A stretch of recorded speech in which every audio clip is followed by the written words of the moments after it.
Welcome to Sikkim 365 Radio. See if Johnson has time. Here comes the pressure. Lets it go. It is caught. Jalay Jenkins. 28-yard strike. Sikkim 365 Radio is presented by IdealMRI.com. High-quality MRIs for $497 or less. IdealMRI.com. Your health is important, so is your budget. Motion and a fake, and he's hit as he throws, and it's intercepted. Jaron McVay had it fall right in his hands.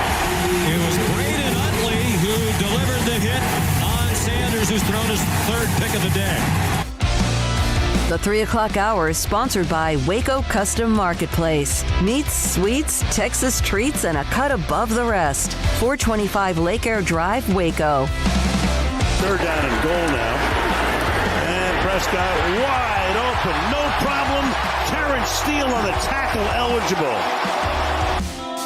Now here's Paul Catalina and Craig Smoak.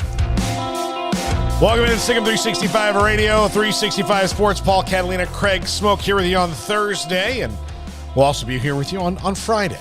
Smokey's off for the next couple of days, and we've got a packed show for you. 3:30, former Baylor quarterback Seth Russell joins us.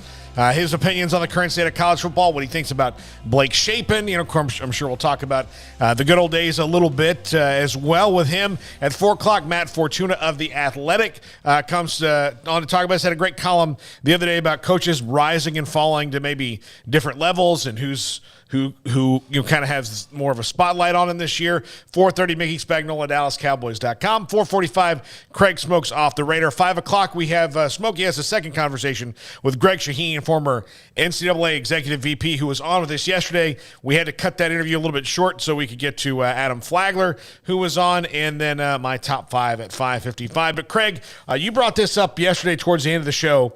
Lane Kiffin's comments to, I believe, Ross Dellinger of SI.com about NIL and the way that he sees how that has changed everything. And he is the first coach that I know of, and it's not surprising because he is very outspoken to say that, yes, of course they're employees. As student athletes are employees, and we should view them as such. He doesn't believe that everything should be equal because that's not, how it works in the pros, but they have free agency without consequences and all these things that the pros have, but it's different. There are consequences in free agency. Your thoughts on what Lane Kiffin had to say about student athletes, in fact, being employees?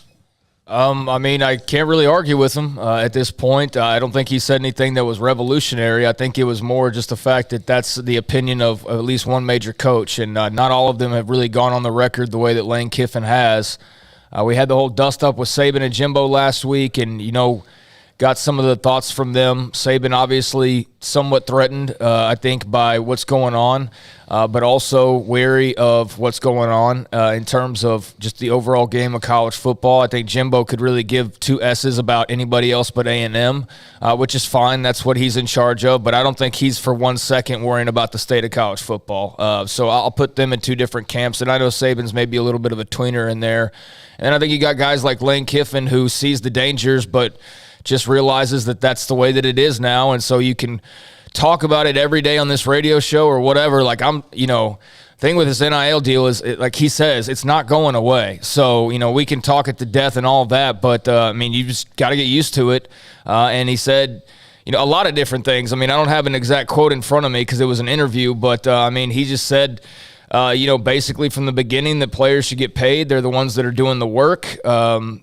What that should, as far as like trying to cap that, he doesn't agree that you should be able to do that. And I don't know who, really other than just people who are kind of with their heads in the sand still, how you could argue for capping players' money. That's just asking for another lawsuit. That's just asking for more drama in regards to what can or cannot be done. But He talks, basically compares it to the real world and how, they would be treated or paid if they were regular employees in pretty much any other line of work. And, that's a point that I don't really think can be argued because they are basically employees in the eyes of everybody but college football or college athletics. And so he had a few more things to say, but, basically cheating's become legal and, you either get with it and get with the Joneses as best you can and try to keep up, or you're going to fall behind. And what falling behind means in today's game, who really knows? Because falling behind might be just losing football games, but falling behind might be your school falling off a cliff and ending up in, some different type of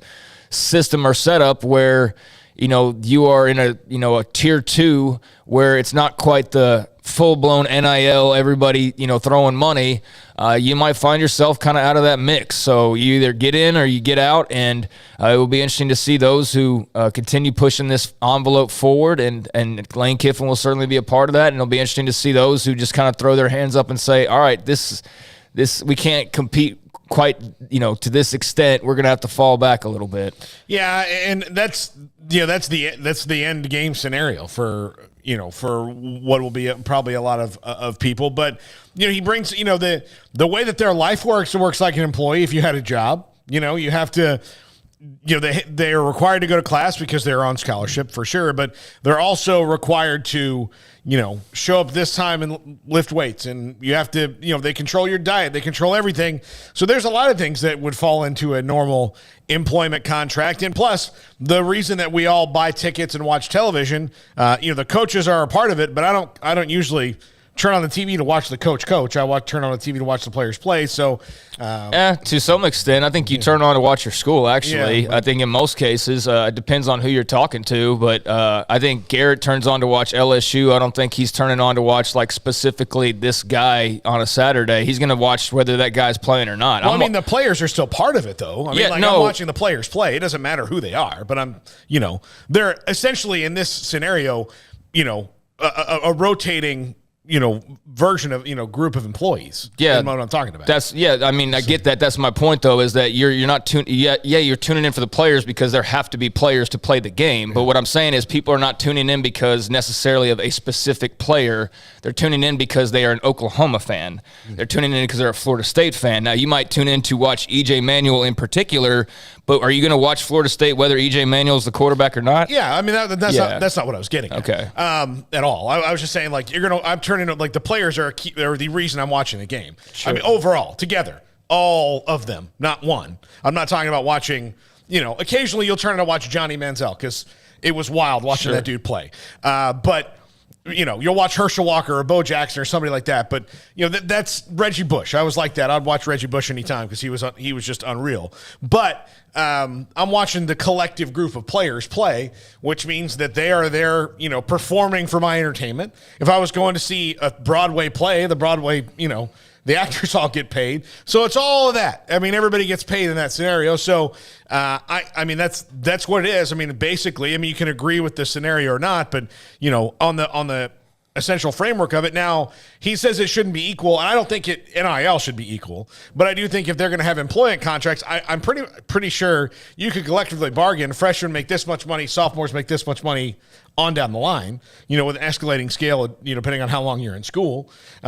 So, I think that could be like the base salary could all be the same because that's what like Nick Saban said last week, everything's always been equal, but when it comes to NIL, that's going to be different because it's different in the pros. Dak Prescott has more endorsements than Tyler Biotish. They play the same amount of plays, but, Dak Prescott's more important and more noticeable. So, that's just how it is. But, yeah, I think there's some avenues, especially if you collectively bargain an agreement for employees to have the same base salary, but there could be incentive clauses or whatever. Sure. There could. I don't know how they do it.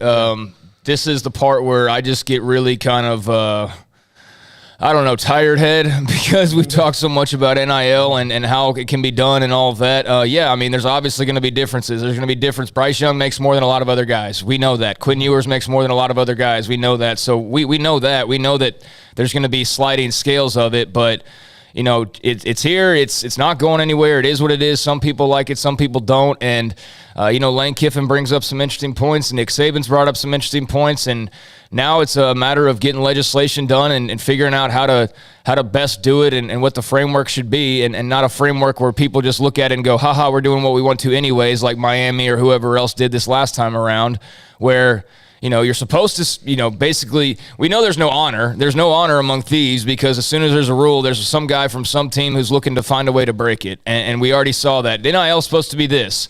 Immediately, guys going on for $1 million deals to this quarterback and that guy and that dude. So, I don't know what the response to it all will be, but at some point you're gonna have to collectively bargain or whatever. Which I've said mostly I've brought up just because we have that one guy who just has to keep repeating, like, you don't want players making money, which we've had to backtrack that comment over and over and over again. So that's why I said, if I didn't believe in players getting money, why am I advocating for a collective bargaining agreement? Now, as far as getting into the depths of a collective bargaining agreement and what that would look like, that is out of my wheelhouse and not something that I've really given much thought at all, because that's for lawyers and whatnot to figure out and the NCAA to figure out. But yeah, I mean, if that were to come around the corner, that wouldn't be much of a surprise, because it's really the only way that I see where you can wrangle this at all in terms of trying to have some semblance of control, because you have absolutely none right now. And without a CBA, I mean, that's just what I've seen those who are a lot smarter than me point to as far as a way to put some type of a restraint around it. But without that, I mean, you're just going to have, oh, well, we can't do this. Well, there's your next lawsuit. Oh, you don't want us to do this? Well, then there's another lawsuit. And we know how those go. So that's the only way that I see them having any type of a hold on this, and without that, I don't know how they do, but I know they're all trying to figure out right now. Yeah, but I mean, with collective bargaining comes renegotiation and all, and stuff that I really do not give a blank about in college football. I mean, honestly, like, that's fun for NFL reporters to talk about, and the NBA guys love the new CBAs and all that. I don't care about any of that stuff, and it's not because, oh my gosh, player. No, I don't care about it. I don't care about the CBA deals, and I understand that the end results are all very interesting, and some of the things that would maybe be placed into something like that would be of interest, but in terms of the negotiating of it and what that would actually look like, I have no idea. Like, I have zero idea what that would even contain or even try to resemble. Well, the other thing you're doing is asking people who have less experience in the professional world, and not that there's not people that can do it, but oh, hey, you're the union representative now. Well, Andrew Whitworth was the Rams union representative. That guy's 40 years old, right? Mm-hmm. Well, if all of a sudden you're a sophomore quarterback and you're the union representative, well, shoot, that changes things a lot. So it's a little bit more. I mean, there's more nuance to it, I think, at that level as well. Let's see, from the 321 on the text line, profit sharing would not be a good thing for the Baylors of the world. You cannot generate the revenue that other institutions can get, and quite honestly, a place like Baylor isn't going to get as big an NIL deals as a USC or Ohio State or probably even a Miami when you start looking at the trend of possibly cities paying more of NIL support opportunities. The bottom line is, if you go to school and sign a deal, you should have to commit to that school for 2 years. That would solve so many problems. Look, if it is collectively bargained and you can say, look, you're at least here till you're a sophomore, then yeah, maybe that does slow the transfer report a little bit. But again, that's something that will all have to be worked out. And Craig and I aren't labor lawyers, so we can't even really speak to it. Yeah, I don't know how all that works. I'm not going to pretend to know what would be devised. Again, it'd be talking out my rear end to pretend like I know what any contractual language would even look like. But yeah, I mean, that's, in some ways you're right. And for those fans of Miami and Ohio State and Texas, then, you can just continue celebrating the fact that you've got the most money and will be totally unaffected by any of this. But for, 85% of college football, that's why there is the concern over NIL. The schools with the money don't see that, or they do and they don't give it, because it doesn't affect them if Baylor football doesn't exist anymore, or, any number of programs, go under the wayside or go to the side or go down a level and aren't, on the same level as they were at one point in time. I mean, those are all nightmare scenarios, but those are scenarios that, I think certain schools do have to kick around, not necessarily in the next 1 to 2 years, but 10 years down the line. I mean, if it continues on the trajectory that it is, no, there's going to be a lot of schools that can't afford to do that. I think you're underestimating Baylor's money a little bit, but I know that it's not the level of Texas and Ohio State, but don't think for a second they can't find some if they need some, and they'd be better off than a TCU, for example. But, yeah, I mean, there's that concern. And so if you're all, hey, let's have the NFL of college football where eventually all the haves just remain standing and have their own little thing, whether it's a culmination of the SEC and Big Ten joining together and then plucking everybody else away in some weird scenario, or if it stays relatively the same to what it is, either way, yeah, if you're not one of like 15 or 20 programs, which is what we've been talking about for like a year now, and especially with looking at all the new rules that are passed, which really benefit them more than anybody, yeah, everything's in your corner, and everybody else is figuring out how they can still stay in that corner, and that's where the worrisome part comes about when people, you complain. No, it's like legitimately like those schools will I think are going to have some worries about how uncertain things are. And maybe it all works out. Maybe it just changes into something different. None of us know. Nobody, no reporter that we can talk to knows. I don't even think any commissioner really knows right now what that's going to look like in 5 or 10 years. Yeah, and there's a couple things I want to get to on Lane Kiffin, but just to kind of compare Baylor to Miami, Baylor has a lot of money that people don't know about, and part of it is just it's different institutions. Look, Miami is all about, being like, if you ever went to a game of the old Orange Bowl when they were really good, they're all about being brash and all that, and they were the bad boys of things. Baylor is just kind of institutional identity is modest. I mean, one of the things I've always thought about is, their fans are much more reserved. Yeah. Than most other fans. Like they don't go over the edge. Look, there's the T-Rexes and gold guys of the world that would fit in any fan base as being kind of nuts. But and I say that in a loving way. But for the most part, Baylor fans and get knocked because they are more reserved, and that's kind of just the institutional attitude. Look, to give you an example of one of their donors, McLean Stadium.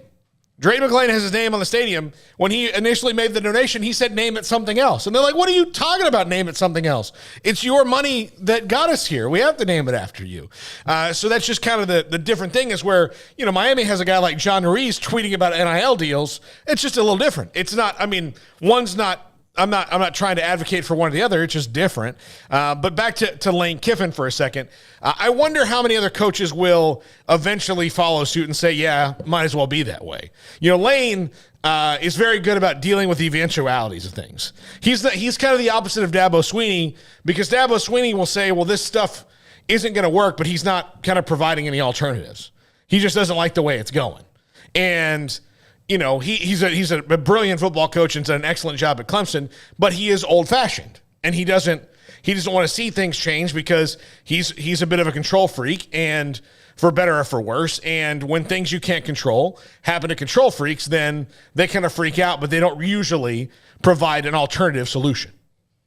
Right. So that's what I would say would be different. And that's why, Lane is always going to kind of be that guy who says those things. But I wonder who else comes out and goes, well, we might as well. It's not my favorite thing, but we might as well. Yeah, I think what Lane Kiffin said was that he's always said that players should get paid, and he still feels that players should get paid. And if you look around, it's a professional sport, and he's just saying, yeah, it's a professional sport. And that's a headline, is that, basically just acknowledging what everybody already knows, is that college football is a professional sport. He doesn't have any answers, really.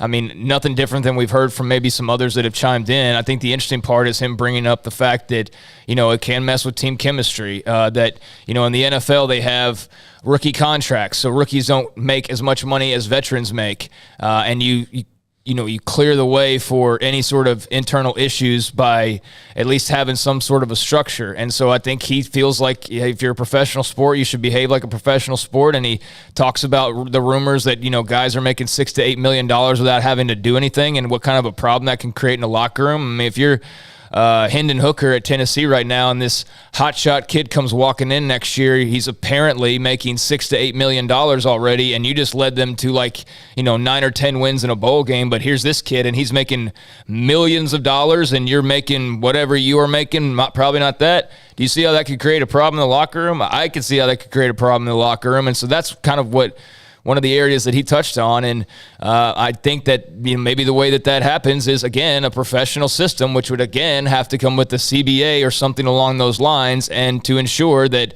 your senior quarterback is not making $4 million less than the kid who just got here from some high school in Arizona or something. I mean, that is something that I'm sure coaches have thought about. To what extent, I don't know, but that was one thing that he brought up that was, interesting to think about. Well, and, it's kind of interesting if you compare it to the NFL. The NFL got kind of fed up with the draft picks getting, Sam Bradford got $50 million before he ever took a snap. Mm-hmm. And good for Sam. He didn't have to work a day for the rest of his life before he even played a snap in the NFL. But if I was, say a guy in my fourth year going into a contract year knowing I wasn't going to get that much because I happened to play my way up from the fourth round, then I'd be pissed. So the NFL flipped it. They have a rookie wage scale, and now we don't really have rookie holdouts anymore. It's all reserved for the veterans and has simplified that process at least a little bit. So it's kind of the same thing there, although, when it's NIL is not really a salary, it's just some booster making sure some guy got here. So. Which is why he feels there should be a cap. And again, the only way to do that is to do a CBA of some sort, and so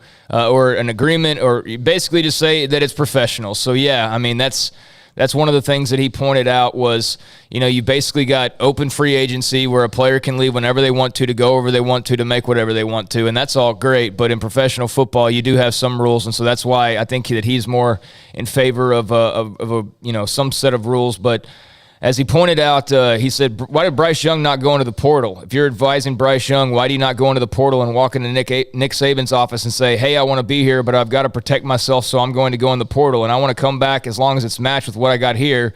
He would make 10 times what he would have made. How's that not going to happen all the time? It should. It will. And he's right. Bryce Young could have done that. It would have been a super crappy thing to do character-wise, but he could have. He could have walked into Nick Saban's office and said, hey, I know you guys are paying me $1 million plus, but I'm going to go throw my name in the transfer portal, get Tennessee and Auburn and all these other schools to offer me whatever they can offer me, and then I'll come back to you and say, hey, Tennessee offered me $5 million, Auburn offered me $6 million. You want to settle it somewhere in the middle? I mean, what's stopping that right now? Yeah. What's stopping that? Nothing. Absolutely nothing. And so he's actually pointing out, Bryce Young could have gone in the transfer portal and tripled his money potentially, or at least doubled it, or something along those lines. And so that's a good point. I've never thought about that type of a scenario, but that makes sense. And that's why, as he said in that piece, if he could make any changes, it would be a salary cap of some sort. So, we'll see. Well, it took everybody else 40 years to get to a salary cap because nobody wanted it. So it's much easier said than done. We'll take a break right here. When we come back, former Baylor quarterback Seth Russell joins us. This is Sick'em 365 Radio and 365 Sports. Payments for qualified buyers at 2.9% for 72 months with $5,000 down cash or trade. TTL Extra. See dealer for details. Summer driving is coming. Save now at Richard Carr's Summer is Coming savings event. Find summer savings like a 2015 GMC Sierra 2500 HD for $318 a month, or 2020 Buick Encore for $288 a month, or get a 2015 Cadillac SRX for $212 a month. Our vehicles go through a 172-point inspection, and we pay top dollar for your trade. 100% approval is always our goal. At Richard Carr, we give you more. At Ideal MRI, we feel blessed to be a part of the Waco community. We're a small family business right here in Central Texas, and our goal is to bring down the cost of healthcare while maintaining high quality. At times like this, the cost of healthcare has never been more important, and unfortunately, significant illnesses and injuries still occur. That's why Ideal MRI is open and here to serve you through the difficult time. We offer premium MRIs just like a hospital with state-of-the-art technology and specialists, but you'll pay less. Sometimes thousands of dollars less, whether you're using insurance or not. At Ideal MRI, we accept most insurance, and there are no hidden costs, even offering financing if that's needed. Everything included in the price, and you'll not get something as a surprise in the mail later on. If you need an MRI, ask your doctor about Ideal MRI. They'll know. You can schedule an appointment safely from home online in minutes at idealmri.com, or give us a call, 833-IDEAL-MRI, idealmri.com. In the market for a quality metal building? Since 1943, Pioneer Steel & Pipe has helped Central Texas residential and commercial customers with metal building design, panel options, building components, and trim options. Pioneer Steel & Pipe's residential line is energy efficient, offers low maintenance, reduces insurance payments, is impact resistant, and carries up to a 45-year limited warranty. In addition, they can also help you find a metal building contractor for your project. Pioneer Steel & Pipe with locations in Waco and Bryan and at pioneersboys.com. In Texas, there's pea-size hail and baseball-size hail. Guess which one hit our house? We didn't even know where to begin, but we called our Texas Farm Bureau insurance agent, and he was so reassuring. He knew exactly what to do to get our house back into shape and our lives back to normal. Now, we're even more thankful for the roof over our heads. Stop by and see our agents at one of our 3 McLennan County locations. Coverage and discounts are subject to qualifications and policy terms and may vary by situation. Did you know that Waco Regional Tennis and Fitness is a partner of the City of Waco? Did you know that we are open to the public? Waco Regional Tennis and Fitness offers day passes to the public for only $10 a day, and we offer money-saving memberships. Waco Regional Tennis and Fitness offers over 40 group exercise classes each week, including bar, yoga, boot camp, indoor cycling, and more. There are free weights, weight machines, TRX, rowing machines, stationary bikes, new treadmills, elliptical machines, and much more on the spacious weight room floor. Personal training available where you can be encouraged to grow. Sauna, whirlpool, tanning bed, and kids club. 17 tennis courts, 8 pickleball courts, youth and adult tennis and pickleball lessons. Waco's premier experience where you can help your mind, body, and soul. Visit our website at wacotennis.com. Call us at 254-753-7675 or visit us next to Hawaiian Falls on Lakeshore Drive in Waco.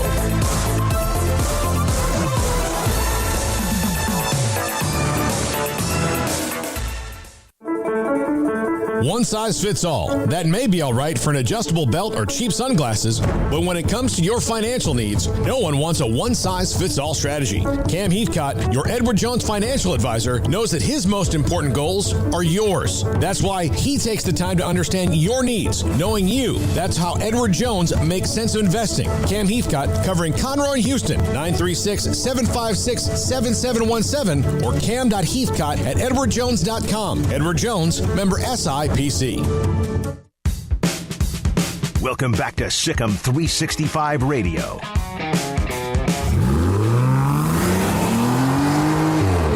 This segment on Baylor Athletics on Sikkim 365 Radio is brought to you by Richard Carr Buick GMC Cadillac. Learn more at richardcarr.com. Welcome back, Sikkim 365 Radio, 365 Sports.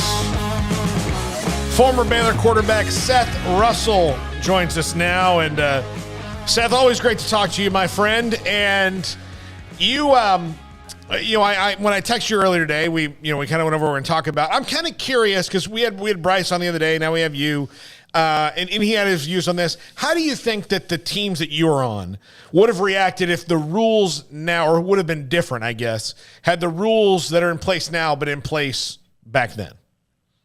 Man, that's a good question. I think just from looking at it from a player standpoint, it can be a lot more self-centered, with a lack of a better word. I think with all the NIL stuff, the transfer portal. Hey, what's best for me, rather than the team and the university. Now I could be proven wrong, but I don't think I have been. Just seeing with the way that things have been going each year, with opportunities that come up for other players to transition out, transition in, leave for more money, less money, whatever. I think it would have made the locker room a lot more tense and less trustworthy.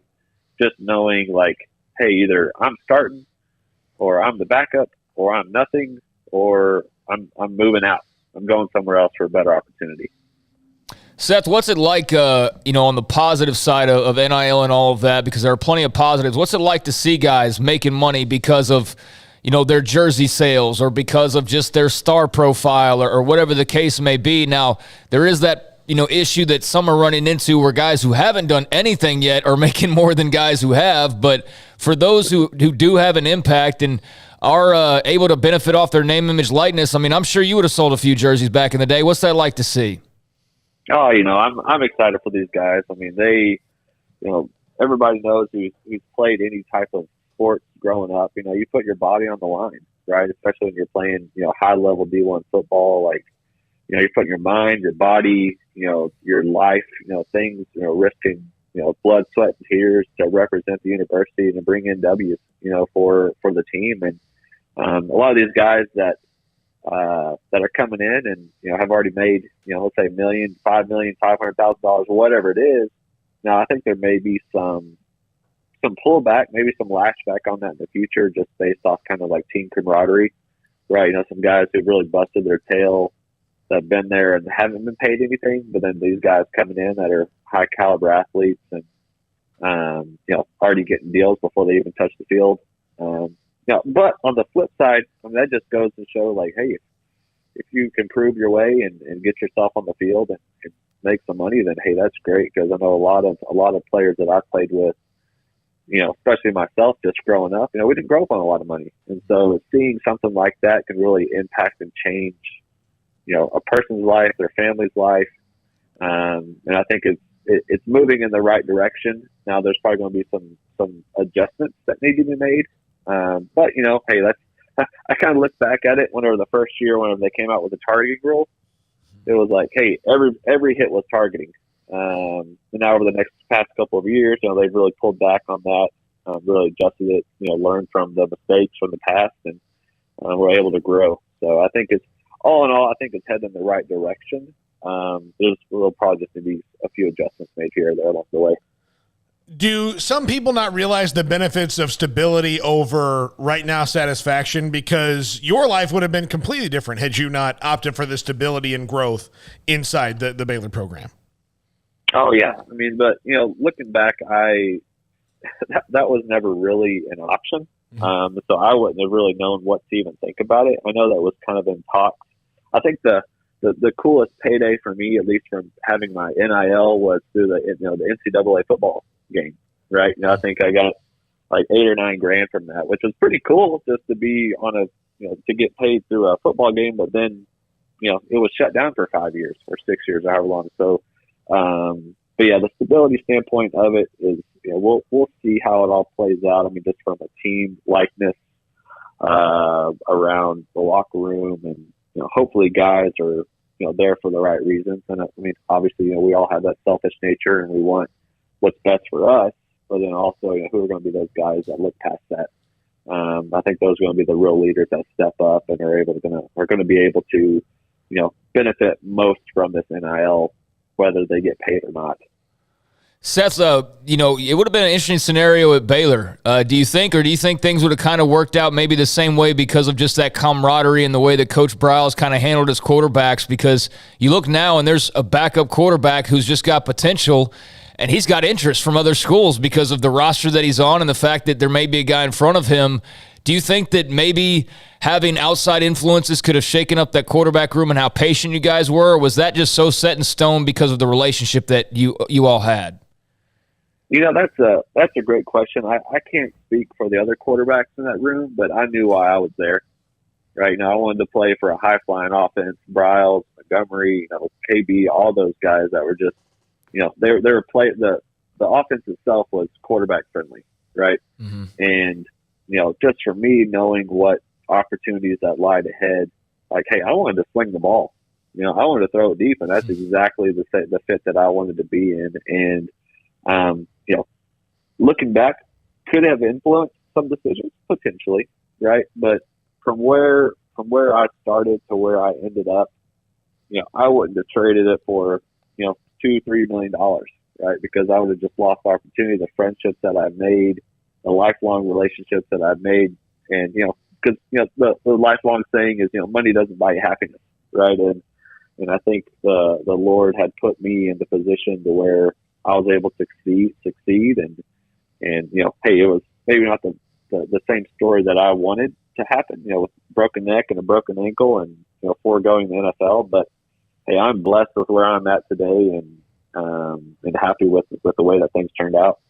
Now, Seth, I always kind of got the feeling, talking to when Coach Briles was here or any of the coaches, that they kind of felt in recruiting you were a bit more of a a diamond in the rough that they found, because you played what, 4 sports in high school, so you were never kind of pigeonholed into one thing, and they thought if this kid ever has a full off season just dedicated to football, this could really be something. What like, if it wasn't Baylor, where were you going to go?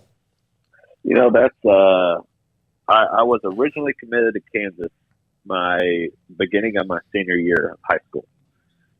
Went through the full season, everything was great, and then that coaching staff got fired. The entire staff got released, and so I had to kind of take a step back and say, well, Lord, where am I headed? Where do you want me to go? Do you want me to stay here? Do you want me to go somewhere else? And things worked out the way they were supposed to. I kept good relationships with Coach Monty at the time, who's now at Tulsa, and his funny story was whenever I called him after I heard the news from Kansas, I was like, hey, do y'all have any openings?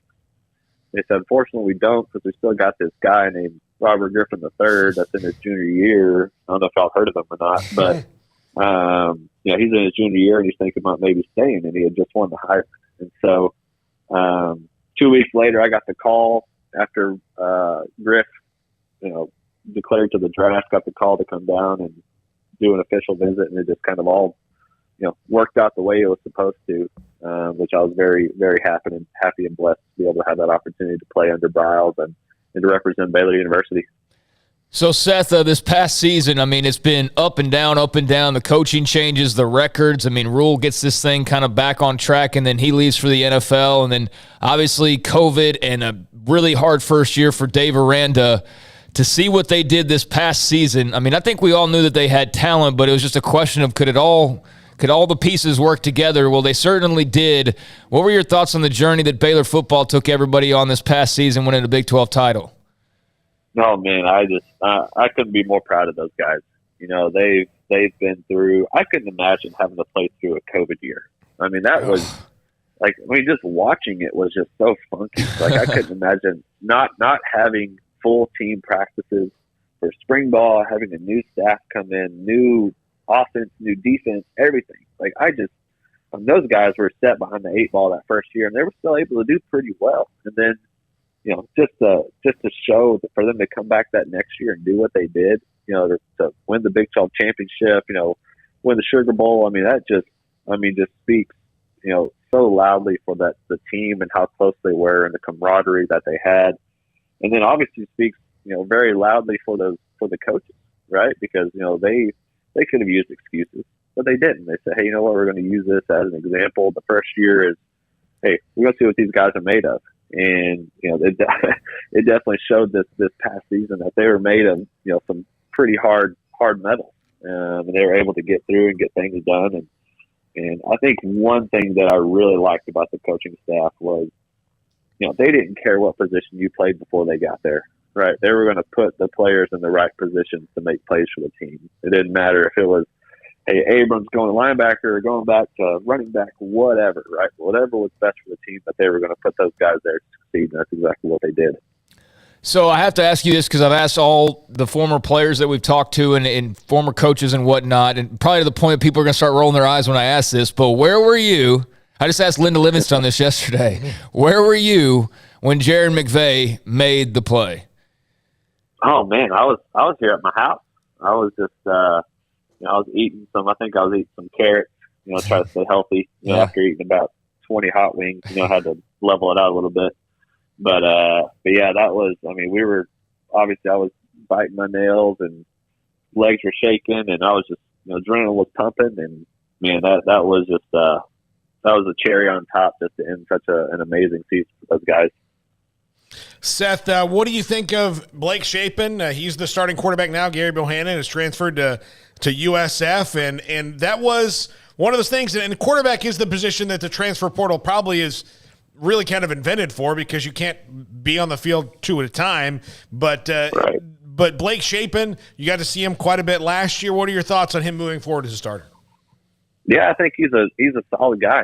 Solid pick. He's still young, still young on the field, which I think he learned a lot last year. Which hey, just getting any form of experience. Playing in a Big 12 championship game. Whenever his number got called, he answered the call.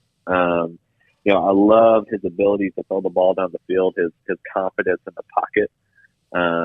I think that's really just going to grow through spring camp as it showed, and then obviously fall ball as that comes up. It's really going to increase his confidence. But then, hey, you can't take your eyes off those other two guys there in the quarterback room, right? I mean, they have all the ability, the size, the mentality to be able to come in and potentially play if they need to. And so, hey, just because Chapin has this position locked up through spring ball, there's no such thing, right? Especially with this coaching staff. Like, hey, if you don't produce, well, we're going to find somebody who can. And I'm excited for just to see that competition to continue to expand through fall ball, all the way into the season, and just continue to grow that quarterback room. Sean Bell has done an amazing job, and I know that was a hard decision for them to make with Gary, and because he led those guys, up and down the field several games, right, several seasons, and I know they like I said earlier, they're going to put the guys in the best position to make plays for the team, and they felt like Chapin was that guy, and I don't think that's a bad decision at all.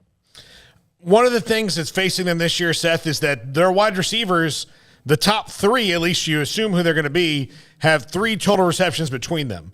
As a quarterback, is that as big of a deal as fans make it, that there's inexperience in that position, or does that kind of work itself out because of the immense amount of reps that you'll have between, spring ball and the time that, they kick it off against Albany in September?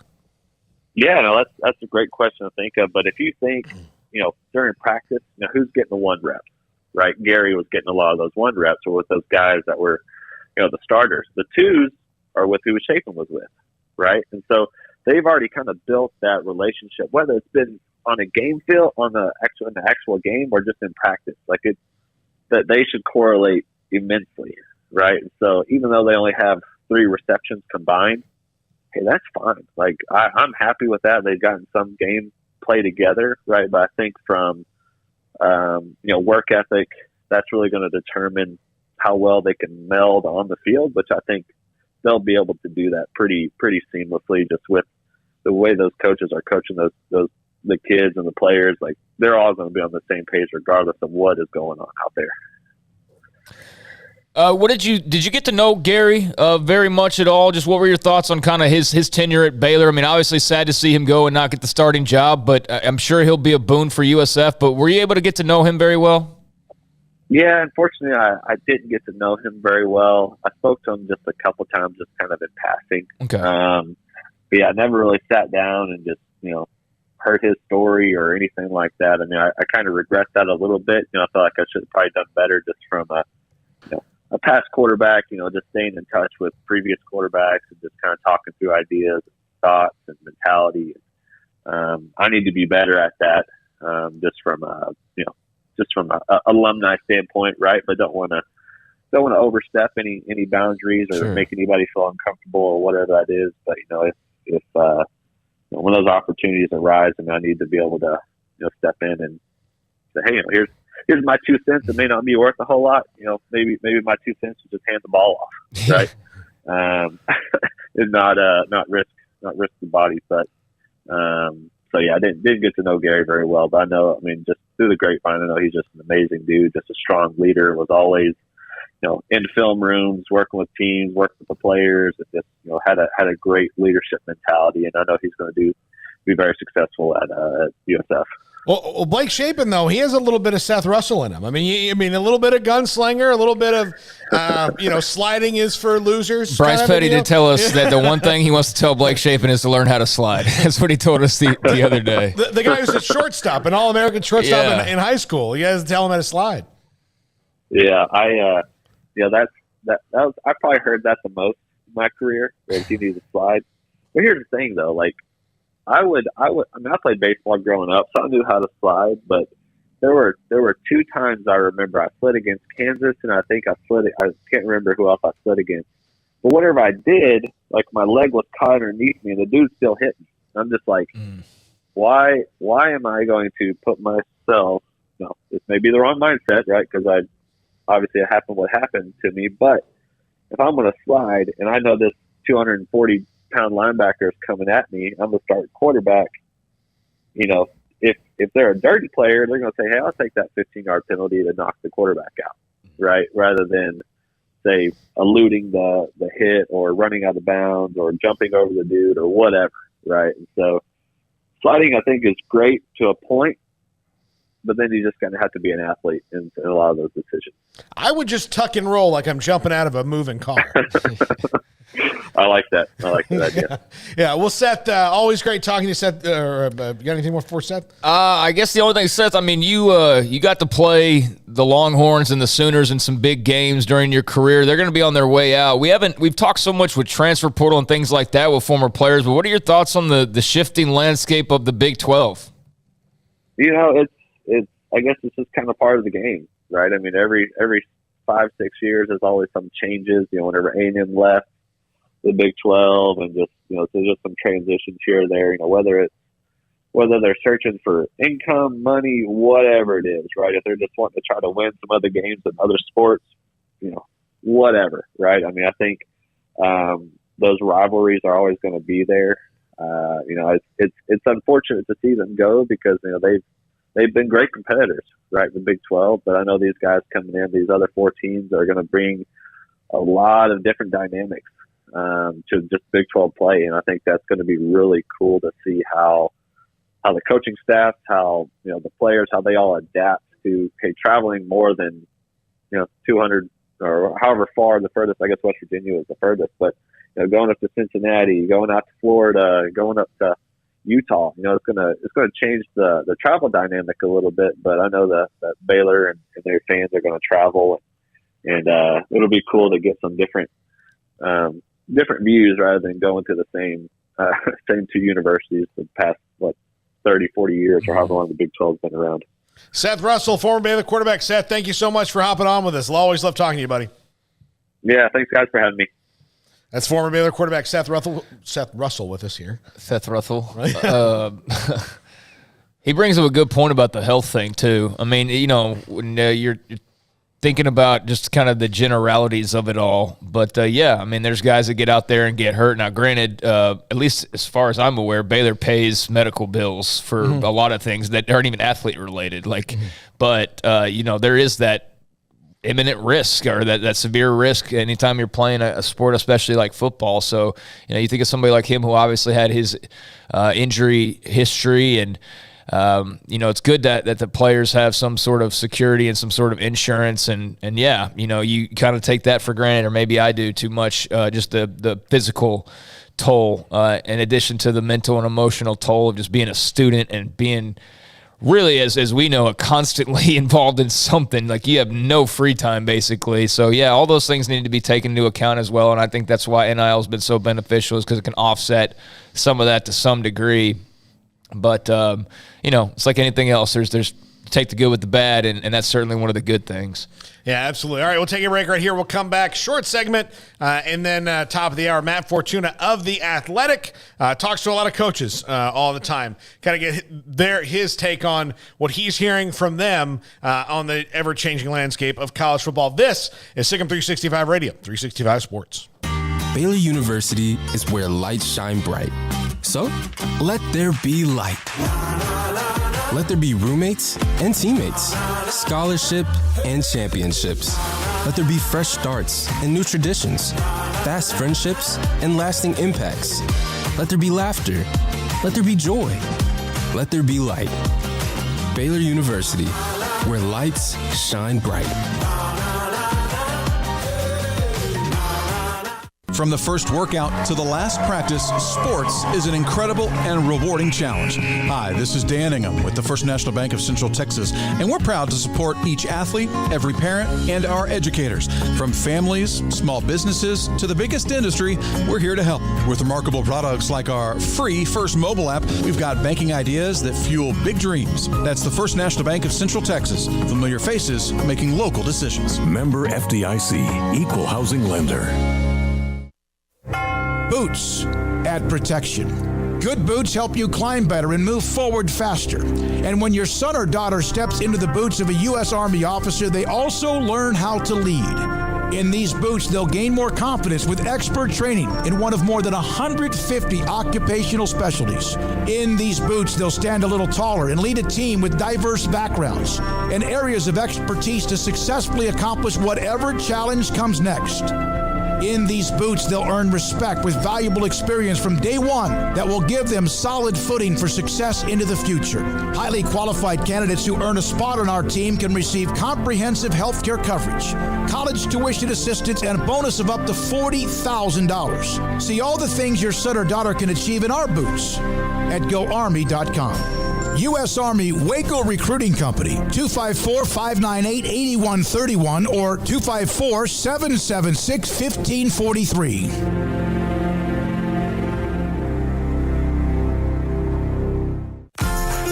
Automatic Chef Canteen is a full-service micro-market vending and office coffee provider with state-of-the-art vending equipment, a wide variety of products, and offering custom-fitted micro-market vending office coffee solutions for your employee break room. You want a full break room solution and a workplace oasis? Well, Automatic Chef Canteen, locally owned and operated for over 50 years in Central Texas, also includes in-house mechanics on call 24/7 for fast, reliable service and maintenance. Automatic Chef Canteen, 6900 Imperial Drive in Waco, or online at automaticchefcanteen.com.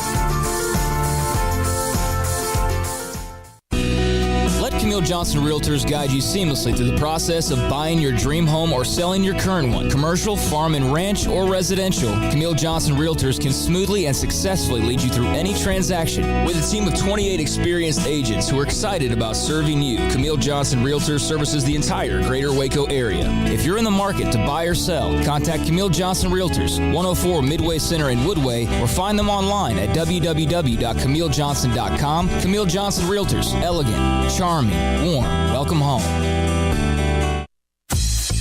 Baylor Scott and White Southwest Sports Medicine and Orthopedics, the team physicians for Baylor Athletics, diagnosing and treating all sports-related injuries, including concussions. These specialists also provide orthopedic services for athletes and non-athletes alike, whether it's knee or shoulder pain, hand or wrist injury, orthopedic spine care, and even an arthritis and total joint clinic. Trust the doctors Baylor Athletics trusts. Baylor Scott and White Southwest Sports Medicine and Orthopedics wants to get you back in the game.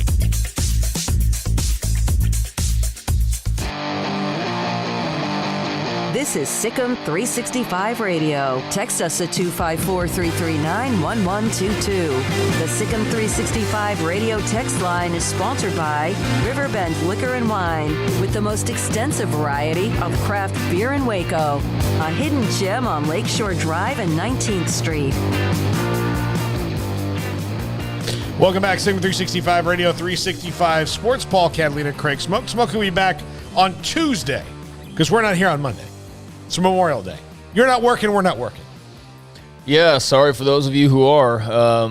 But we will not be here on Monday. It is Memorial Day, as you said. And, I mean, shoot, it's late May, early June. If it were August, we'd be here. But if it were November, October, we'd probably be here talking, the weekend of action. But there is no weekend of action unless you're, an NBA, NHL fan. But we can always talk about all that on Tuesday. So, yeah, we'll have a 3-day weekend like most everybody else out there. Yeah. Matt Fortuna of The Athletic comes up in the next segment. Mickey Spagnola, DallasCowboys.com at 4:30, Off the Radar at 4:45. And Greg Shaheen rejoins us. He did a very long interview with Smokey last night because we had to kind of cut him a little shorter than we wanted to because of scheduling Adam Flagler to do those interviews back-to-back. So I got a lot more answers from Greg Shaheen on that one. And let's see what we're going to say. The schedule, Craig. Baylor's first 3 games. We've got kick times for them, including one that's a late night for Waco, Texas, even though the game's in Provo. It's a late night for Provo probably, too. Yeah, I mean, I don't, pay much attention to their kickoff times typically, but that is something that we'll have to start paying attention to now. But, yeah, the Big 12 released a lot of their games for next year, at least the first few weeks, and what those are going to look like. And definitely need a much larger segment to kind of cover the highlights of the whole schedule. But we do know for Baylor that Albany will be a 6 o'clock kickoff on Saturday, September 3rd. That was a game that they had to replace. Who did they replace in that game? Was it Immaculate Word or Incarnate Word? Who? Just say it, Garrett. Word. What? La Tech, that's who it was. Yeah, and the Incarnate Word, that was, I don't even know whatever happened to that game. That was like kind of shuffled around, and I remember all the flack they got for it, though, initially, but that was back in an era where there was nothing to complain about, so people just complained about the schedule that they played. Yeah. And then then it was something else, and then it was a scandal, and so that they had plenty of firepower. But yeah, I remember the good old days when Bryles' offense were just running up and down on people, and it's like, but their scheduling so atrocious. So this was supposed to be La Tech, but it's Albany instead. They had to find a late filler. So a 6 o'clock Saturday game, that'll be, as good as you can ask for that opponent. And ESPN Plus broadcast, obviously, that's not going to be a big marquee game for the networks, Baylor, Albany. But at least it'll be later in the day, so that hot summer, that we normally will have and will certainly have in September, early September, won't be as much of a factor for those in attendance. The September 10th game against BYU is one that you mentioned, 9:15 Central Time kickoff. So I don't think that'll bother, BYU too much. They're in the Western time zone or Mountain time zone. Yeah. So it'll be a little bit earlier for them. But yeah, for those in the Central Texas area, 9:15 kickoff. So get your sleep, I guess, for you older fans or you fans that don't stay up real late. You're going to need to on that night. So that's interesting. That'll be an ESPN broadcast, so that should get some nice attention. September 17th, their third game, Texas State, be FS1, 11 a.m. Central kickoff time. And then West Virginia will be October 13th. That's in Morgantown, FS1. That's a Thursday. So Thursday in Morgantown, the last time they did that, it got really, really ugly, if you'll remember. That was a blowout. Mountaineers beat their heads in. And I remember doing a show at the Baylor Club. I don't really know why we did it. I guess they had a watch party, must have been what it was. But yeah, all that hype and all that buildup for them just to go get smacked around by West Virginia. So hopefully for Baylor, there's a different result this time around. But yeah, that'll be an FS1 Thursday night game on October the 13th, 6 o'clock kick. And then we do know that the UT game on November the 25th will be a Friday. It'll be Black Friday against Texas, either on ESPN or ABC, although no kickoff time announced for that. So got the first three games all lined up. Got that Thursday night game with West Virginia lined up, and now the Friday night game other than just the kickoff time. So that Friday game other than the kickoff time for Texas as well. So we know a bit more now and can start planning accordingly, but that works pretty well. That I need to see who Midway plays the night before that Texas State game to see exactly where we are, because those 11 a.m. kickoffs, that's not too bad. But with the pregame show and all of that, I'm curious to see where we're going to be the night before. At least the first 2 weeks are later kickoffs, because one of those 2 weeks we are in Odessa the night before. So yeah, gives us some time to get back here for just to do a pregame show and function. And we will have a postgame show after the BYU game in the middle of the night. So that'll be fun. Late night. That'll be fun. There'll still be games going on. It'll still be Pac-12 after dark or something, I'm assuming. So we'll be here. I'll be here doing that. The other thing I wanted to mention about the schedule, Baylor finally drew that after Thanksgiving game with Texas. They had almost made it to the end of their association with the Longhorns without having to do that. And that was something at the beginning of A&M leaving the Big 12. Texas said, we're still going to do that, and we'll rotate through everybody. And Baylor's one of the schools said, well, not us. And then eventually it's just their turn. They had kind of avoided that until now, but that's pretty interesting. All right, we'll take a break right here.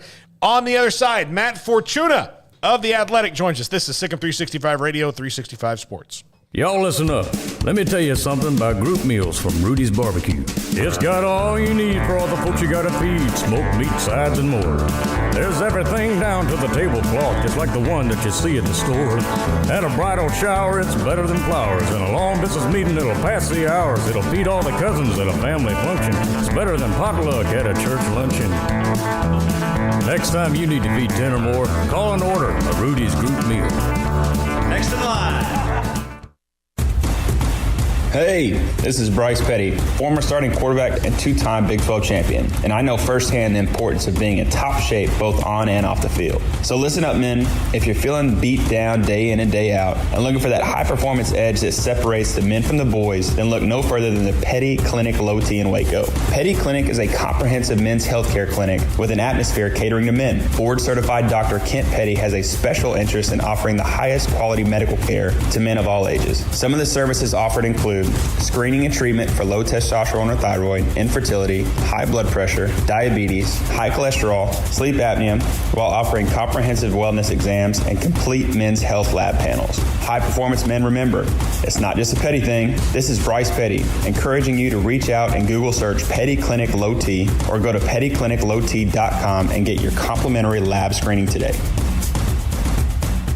With so many companies and policies out there, it gets so confusing shopping for insurance, and I never know if I'm getting the policy that's right for me. Luckily, I met the team at the Niche Group Insurance Agency. With the Niche Group, you can go to one company and get access to coverage options from many insurance carriers, and you get to speak to a real person about your specific coverage needs. With the Niche Group, I know I'm getting the right coverage at the right price. If you need insurance, talk to the experts at the Niche Group at 1-800-258-8302. Do you or your kids get nervous about going to the dentist? Stonewood Dental, Dr. Steve Childress, he can help. I've spent a career taking care of patients who as children had bad experiences, and now they're adults that hate going to the dentist. If I get a kid at 3 years old and they come every 6 months and it's a happy experience, it's normal for them. Now they have an accident at 6 or 7 or 8 at school. Now they have a broken tooth or a trauma, and they have to come here. They're used to lights, they're used to water in their mouth, they're used to experience, they already trust us. It's amazing what we can do with that kid without it being a negative thing. But if I see a 6 or 7 or 8 year old that's never been to the dentist, and now they have a trauma or an unfortunate unexpected toothache, it's harder to do that for that kid and it not be somewhat of a negative experience. So bottom line is I try to teach kids and adults and teenagers and everybody the way I'd want my family treated, which is where it's a necessary part of life. You just take care of it. It doesn't have to be that big a deal. Learn more, stonewood-dental.com. You know what would make this moment better? Pizza. Dough made from scratch and an Italian family sauce recipe pizza. 3 fresh signature cheeses making a melty blanket of perfect pizza. Bob Mock has owned Marco's Pizza franchises since 2013 and has been delivering pizza since 2001 and is the proud owner of 4 locations in the Waco area, in Belmead, China Spring, Woodway, and soon to be open in Robinson. Order at marcos.com to make any moment better. Marco's. Pizza lovers get it.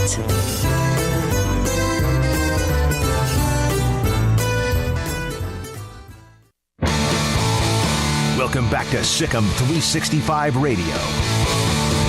Reitman to punt. Robinson back deep, and it's a fake. And it's Fago. Diego Fago for the first down. The 4 o'clock hour is sponsored by Boozer's Jewelers, the wedding ring store, specializing in custom jewelry and repair, all in-house. Now here's Paul Catalina and Craig Smoak. Welcome back, Sikkim 365 Radio, 365 Sports. If you have not already, you can like the page on YouTube and all the family of 365 Sports pages on YouTube. Matt Fortuna of The Athletic joins us now. Matt, I really enjoyed the column that you did with Bruce Feldman on the kind of rising and falling coaches, or the potential for that. How did you start out, like, trying to get a temperature on that? Because no matter, sometimes, you can talk to other coaches, you can talk to people in the know, but depending on who you talk to, it's hard to get a really accurate reading of the actual temperature of someone's job. Yeah, definitely. I think, these are year-long daily conversations that Bruce, myself, and others in this business are having with people throughout, whether it's coaches, administrators, agents, search firms, you name it.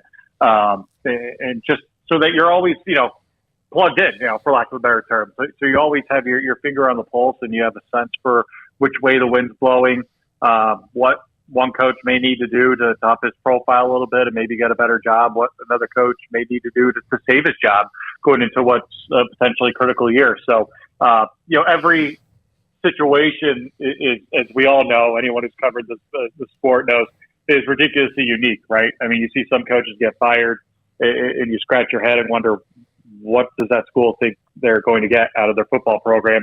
And you see others who keep their jobs despite losing seasons after losing seasons, or get extended after not so great seasons.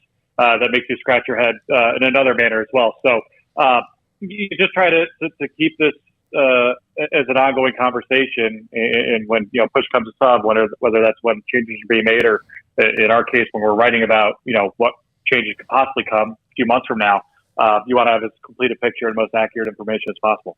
A couple of the jobs you mentioned in the Big 12 in this article on The Athletic, Iowa State, is this as much of a head-scratcher, Matt Campbell still being in Ames after all this time? Yeah, right. I mean, when you look at how crazy last year was in terms of the number of coaching changes, and you look at just how highly valued and spoken of Matt Campbell is, even after last year, which wasn't the best year for Iowa State on the field by any stretch of the imagination, it's crazy to think that he's still there. And outside of USC, it, to my knowledge, did not get any serious run at another place. And part of that is him, too. And by that, I mean, look, I don't think the guy's looking to get out of Ames. I think he's built a foundation there that he's very proud of and hopes to continue to grow.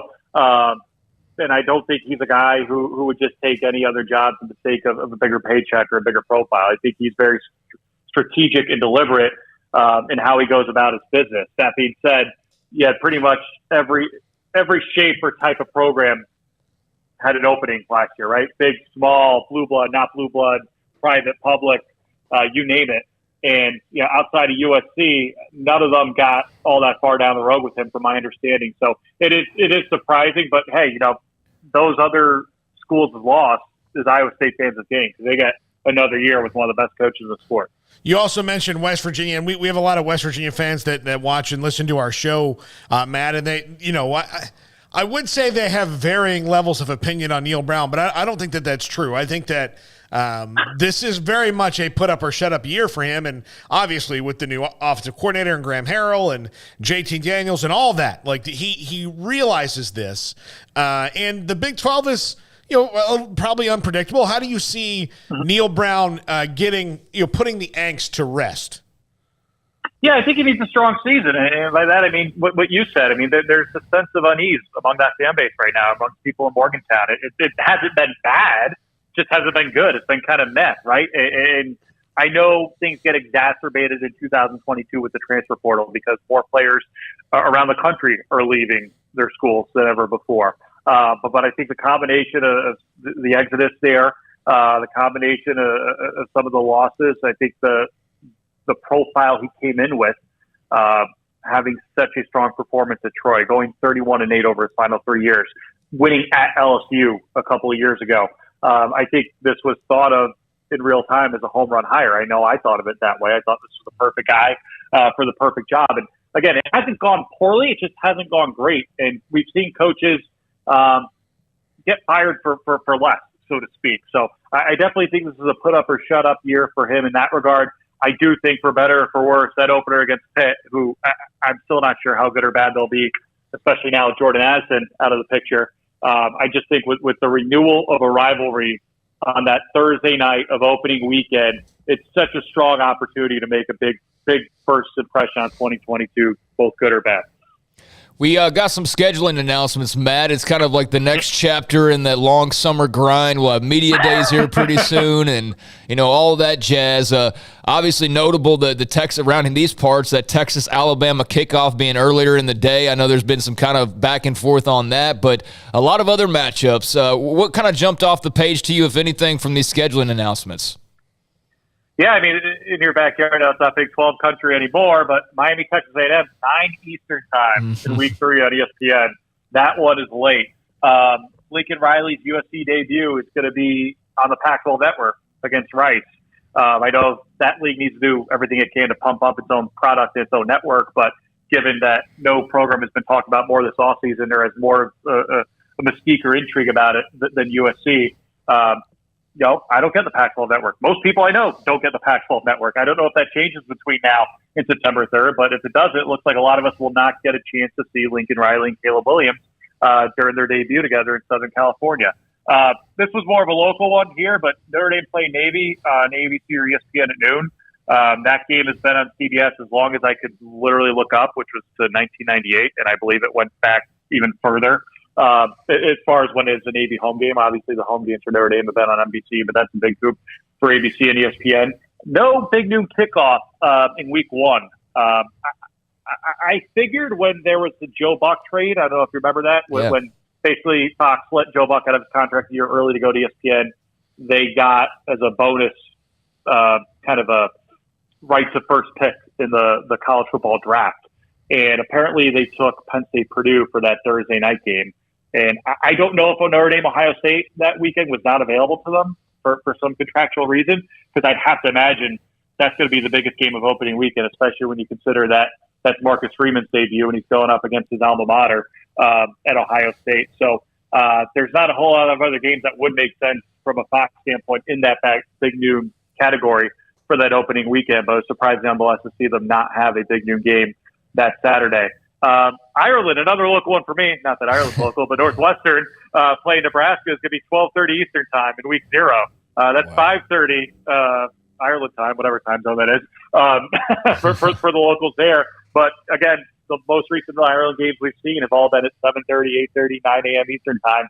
Now those were all in traditional week 1 Saturday mornings and not in their own essential window in week 0. But guess we got to wait 5 extra hours for the college football season to start than we previously thought we would because it can't get here soon enough. But there's always a few fan bases that are going to feel jilted by announcements like these. There are always going to be a few head scratchers, but there's so much fine print with these TV deals that most of us aren't even privy to as far as how business gets done when it comes to picking which teams play in which broadcast windows. Matt, Notre Dame has started to make waves this offseason. Right now, they currently have the number 1 ranked recruiting class, and obviously we have a long way to go for that. But one of the things said about Brian Kelly, and he kind of said was kind of mutual out the door, was he had kind of said, "Look, I've gone as far as I can go at Notre Dame, and there's some."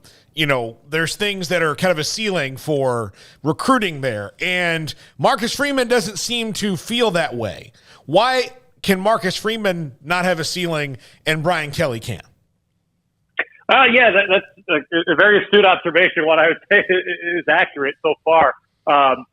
Look, I think they're two guys in two different positions of their career, first and foremost, right? Brian Kelly's going to be entering his 32nd year as a head coach, and Marcus Freeman's going to be entering his first. Brian Kelly did, it's easy to forget right now, but when he took over in 2010, this was a broken program, right? The question wasn't, why can't Notre Dame win a national championship? It was kind of like what Nebraska is now, right? It was, will they ever be relevant again? Will they ever be competitive on the field again? And he answered that in the affirmative. He made 2 college football playoffs, played for another national championship in the BCS era against Alabama. Obviously, his Jimmies and Joes were not up to par with the Jimmies and Joes of Alabama, Clemson, and all the other teams we traditionally have seen win the national championship year after year in this era. But I do think there was a sense of, he built this program. He probably personally thought he had taken it as far as he can take it. He probably, at the age of 60, needed a rejuvenation himself. 12 years anywhere is a long time, especially at a job that's a pressure cooker like Notre Dame is. But when you bring in a 36-year-old like Marcus Freeman, who already has a reputation for being a tremendous recruiter, and you have a program that's coming off a New Year's Six appearance and a college football playoff appearance the year before that, I mean, no one's really missing Brian Kelly at Notre Dame right now because of the Marcus Freeman excitement, but they're definitely indebted to him for what he did building that program and putting it into a position where you have a new head coach there who genuinely believes he can come in and take this place to another level. Most of the groundwork has already been laid. It's a matter of getting more talented players in there, and I think that only happens with collaboration across the athletic department and campus, and that only happens, I think, when everyone is up for it and when there's a lot of energy and there's new voices and there's new faces. And, Brian Kelly, for better or for worse, was kind of set in his own ways there. He was not, by any stretch of the imagination, a relentless recruiter, at least compared to some of the peers he'll be going up against in the SEC every year. And that's been the complete opposite of Marcus Freeman, really, from the time he got to Cincinnati. This guy has been known as a tremendous recruiter. He's approached Notre Dame as a place that can get you entry into a lot of places and into discussions in a lot of places based on their brand and their history, as opposed to what it was viewed as under the understaff, which is, hey, our hands are tied. We can only take X number of top 100 players every year because of our academic requirements. So I think he's much more open into going after the best player than seeing if that player is a fit for Notre Dame and choosing to whether or not to move forward. Whereas before, I think there was a bit of an outright dismissal and a bit of a labeling as far as these are Notre Dame guys, these aren't Notre Dame guys. And as we've seen, they've run a damn good program doing it the way they have the last 10 or 12 years. But there's still another level that they need to get to if they hope to bring home a national championship. Matt, you and Brody Miller had a piece a few days ago on the whole Jimbo Saban dust-up or disagreement, whatever you want to call it. You obviously talked to a few people. What was kind of the the prevailing theme, or maybe what is something that stood out to you in talking to others about that little exchange between Saban and Fisher? You framed that as delicately and as nicely as I think anyone has in the week since it happened. It was enlightening. These are two guys who have been around the block, who have worked with a lot of people, and a lot of whom we were fortunate enough to speak to last week. And I think I wrote a separate piece on this week on kind of how there have been so many mentor-mentee relationships among the coaching ranks that fall apart once those guys become competitors, and this one is no different in that regard. I think when you've got two type A personalities going at it, whether it's on the same staff or against each other in the same conference, that's obviously going to breed resentment. I think what was unique in this case is talking to people from that time at LSU, you had a defensive-minded or a head coach with a defensive background in Nick Saban, coaching an offensive coordinator in Jimbo Fisher. And at that time, that was a pretty broken program, LSU. It's easy to forget about right now because they've won 3 titles with 3 different coaches since then. But LSU was in a pretty dark place before Nick Saban got there. He turned them around pretty quickly, and he kicked off a lot of people along the way, as I think we all know. But stories behind the scenes, whether it's Jimbo Fisher, he wants to show his genius. He wants to show off his talent as offense coordinator. Nick Saban, as a defensive guy, as a head coach, is going to limit what the offense is scripted to do in practice because he wants to give his defense the advantage. So there are a bunch of little things like that I think are easy to see build up the resentment level over time. And I think now that they're in the same division, going after the same recruits every year, Jimbo Fisher just beat him on the field last year, the first time Nick Saban had ever lost to a former assistant of his. There's a lot of deep ties there that are really hard to untangle. I was still shocked to hear Nick Saban say what he said because the guy's always been very calculated and strategic and smart in how he chooses to say what he says publicly. He always says stuff with a purpose. I don't think this was something said with any purpose. I think it was a lapse in judgment. I think the fact that he went on Sirius the next day and essentially apologized for it shows that it was a lapse in judgment. And Jimbo Fisher has kind of just been in one of those moods ever since signing day, right? He's been getting a lot of questions about how this class came together. And that has really frustrated him, rightly or wrongly. And I think he's almost just waiting for someone to question him so he can go out there and lay out his defense. And boy, did he ever do that a week ago. I mean, that was something I don't know. I can't recall, at least in my lifetime, seeing in this sport from two guys who are absolute power players of the sport, just absolutely going at it publicly against each other. And Jimbo Fisher lobbing some of the accusations directly at Nick Saban that he did. Yeah, I think Jimbo's been one of those moods, a little ornery forever. Yeah. That's kind of how he is. But and I don't say that with malice. It's just he's right. That's who he is. Matt, you also wrote a piece on Jordan Addison, and I'm kind of curious, kind of tying it back into the one you wrote this week with Bruce. How much do you think athletic departments, fan bases will be mad at coaches? Like Pat Narduzzi lost Jordan Addison out of the blue. It's not really his fault. I mean, he recruited him. I mean, he coached him up. I mean, he coached him to the Biletnikoff and all that. And then forces outside of his control completely are why Jordan Addison is in at USC right now. How much do you think those kind of things will be held against coaches for? How dare you lose this guy? Yeah, that's part of the, I don't want to say culture, but the climate right now where I think you're seeing so many people get really burnt out from this business. Now, I understand they're making millions of dollars to coach a child's game fundamentally, and that's a job that anyone wants to do and a lot of people think they can do.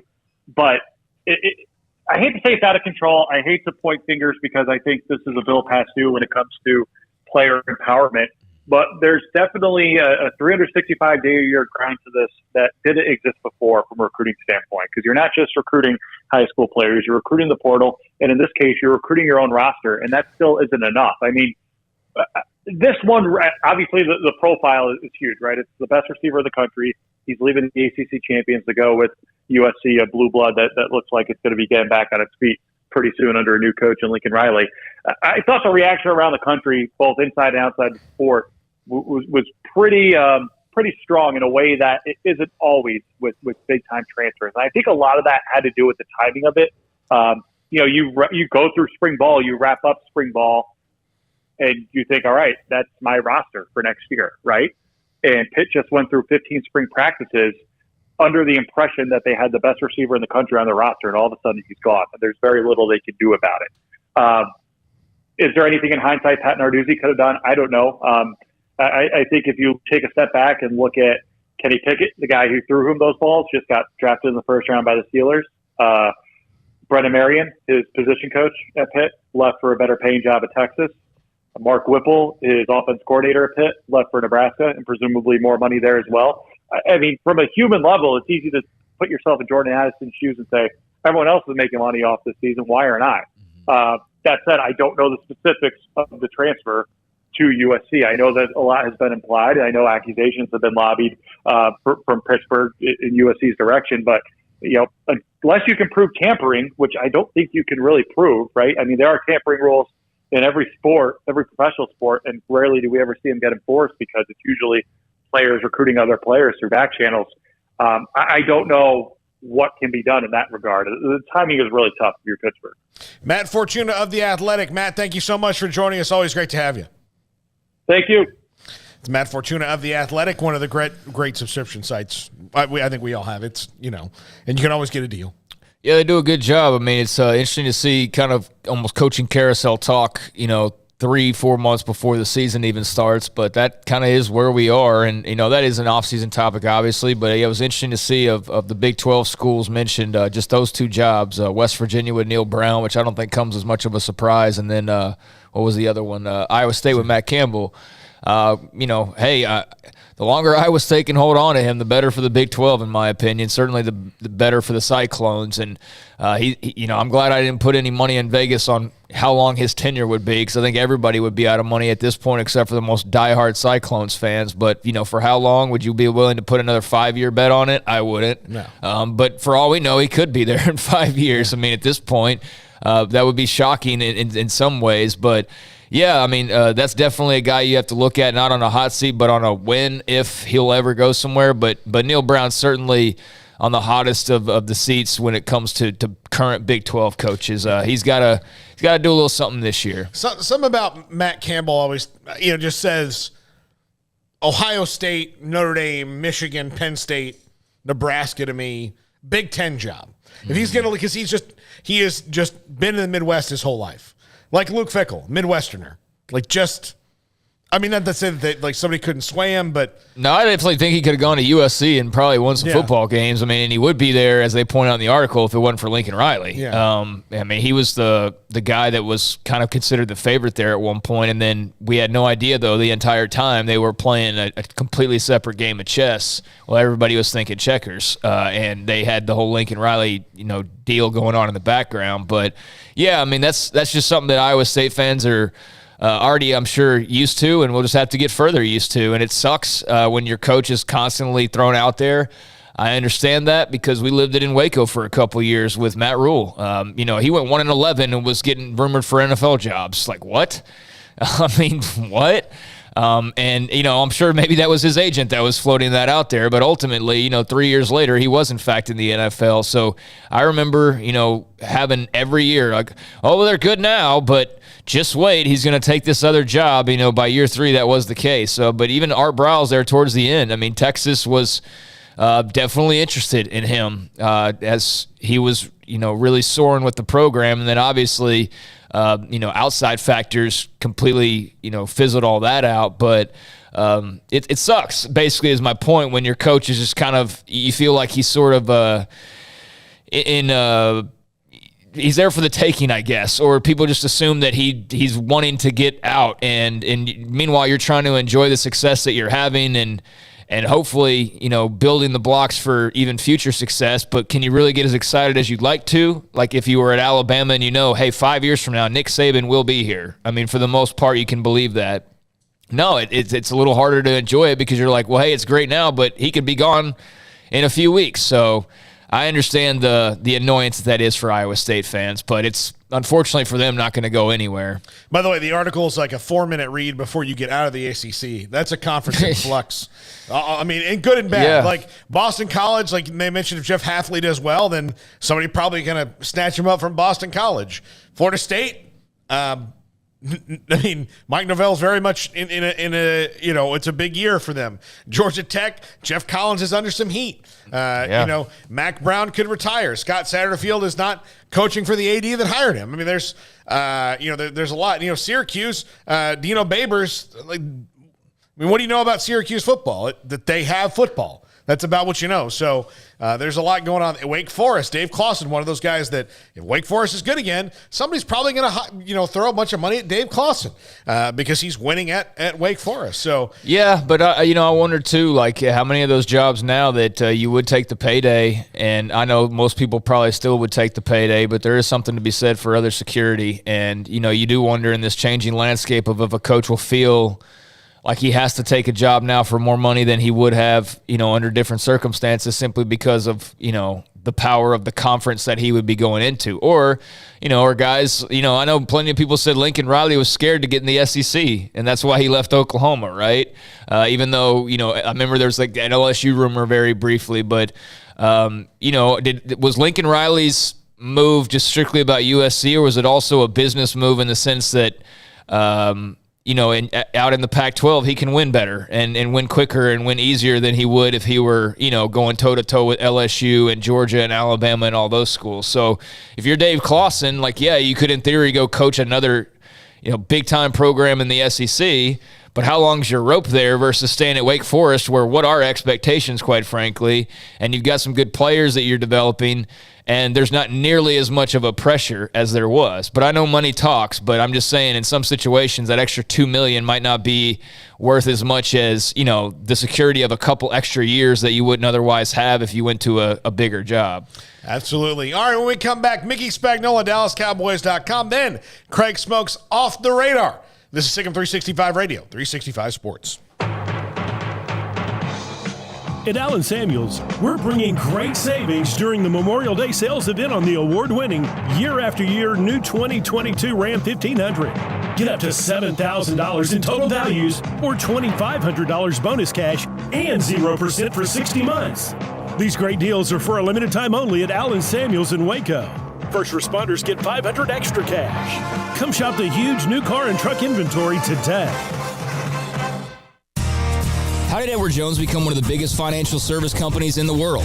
By not acting that way. Financial strategies, one-on-one advice, it's a big difference. And that's why Brad Wilson, your Edward Jones financial advisor, makes sense of investing. Experience the difference for yourself. Brad Wilson, 250 Sharon Drive in Woodway, 254-776-4337. Edward Jones, member SIPC.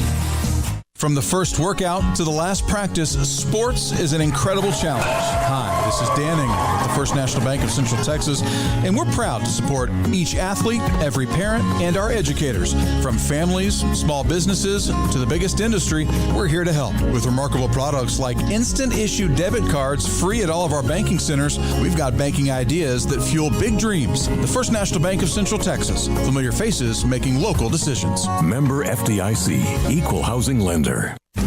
Shorty's Pizza Shack at 12th and Bagby is a homegrown, family-owned and operated must-visit pizza place in Waco. Fantastic pizza by the slice or get the whole pie to share. Great happy hour specials every single day, and it's not just pizza. Great wings. You have to try the Sick'em sauce, chili cheese fries, pizza pillows, and more. Dine in for a great hangout or carry-out. Order online at shortyspizzashack.com or do yourself a favor and bring your crew to the restaurant at 12th and Bagby. Shorty's Pizza Shack. Tell them Paul sent you by.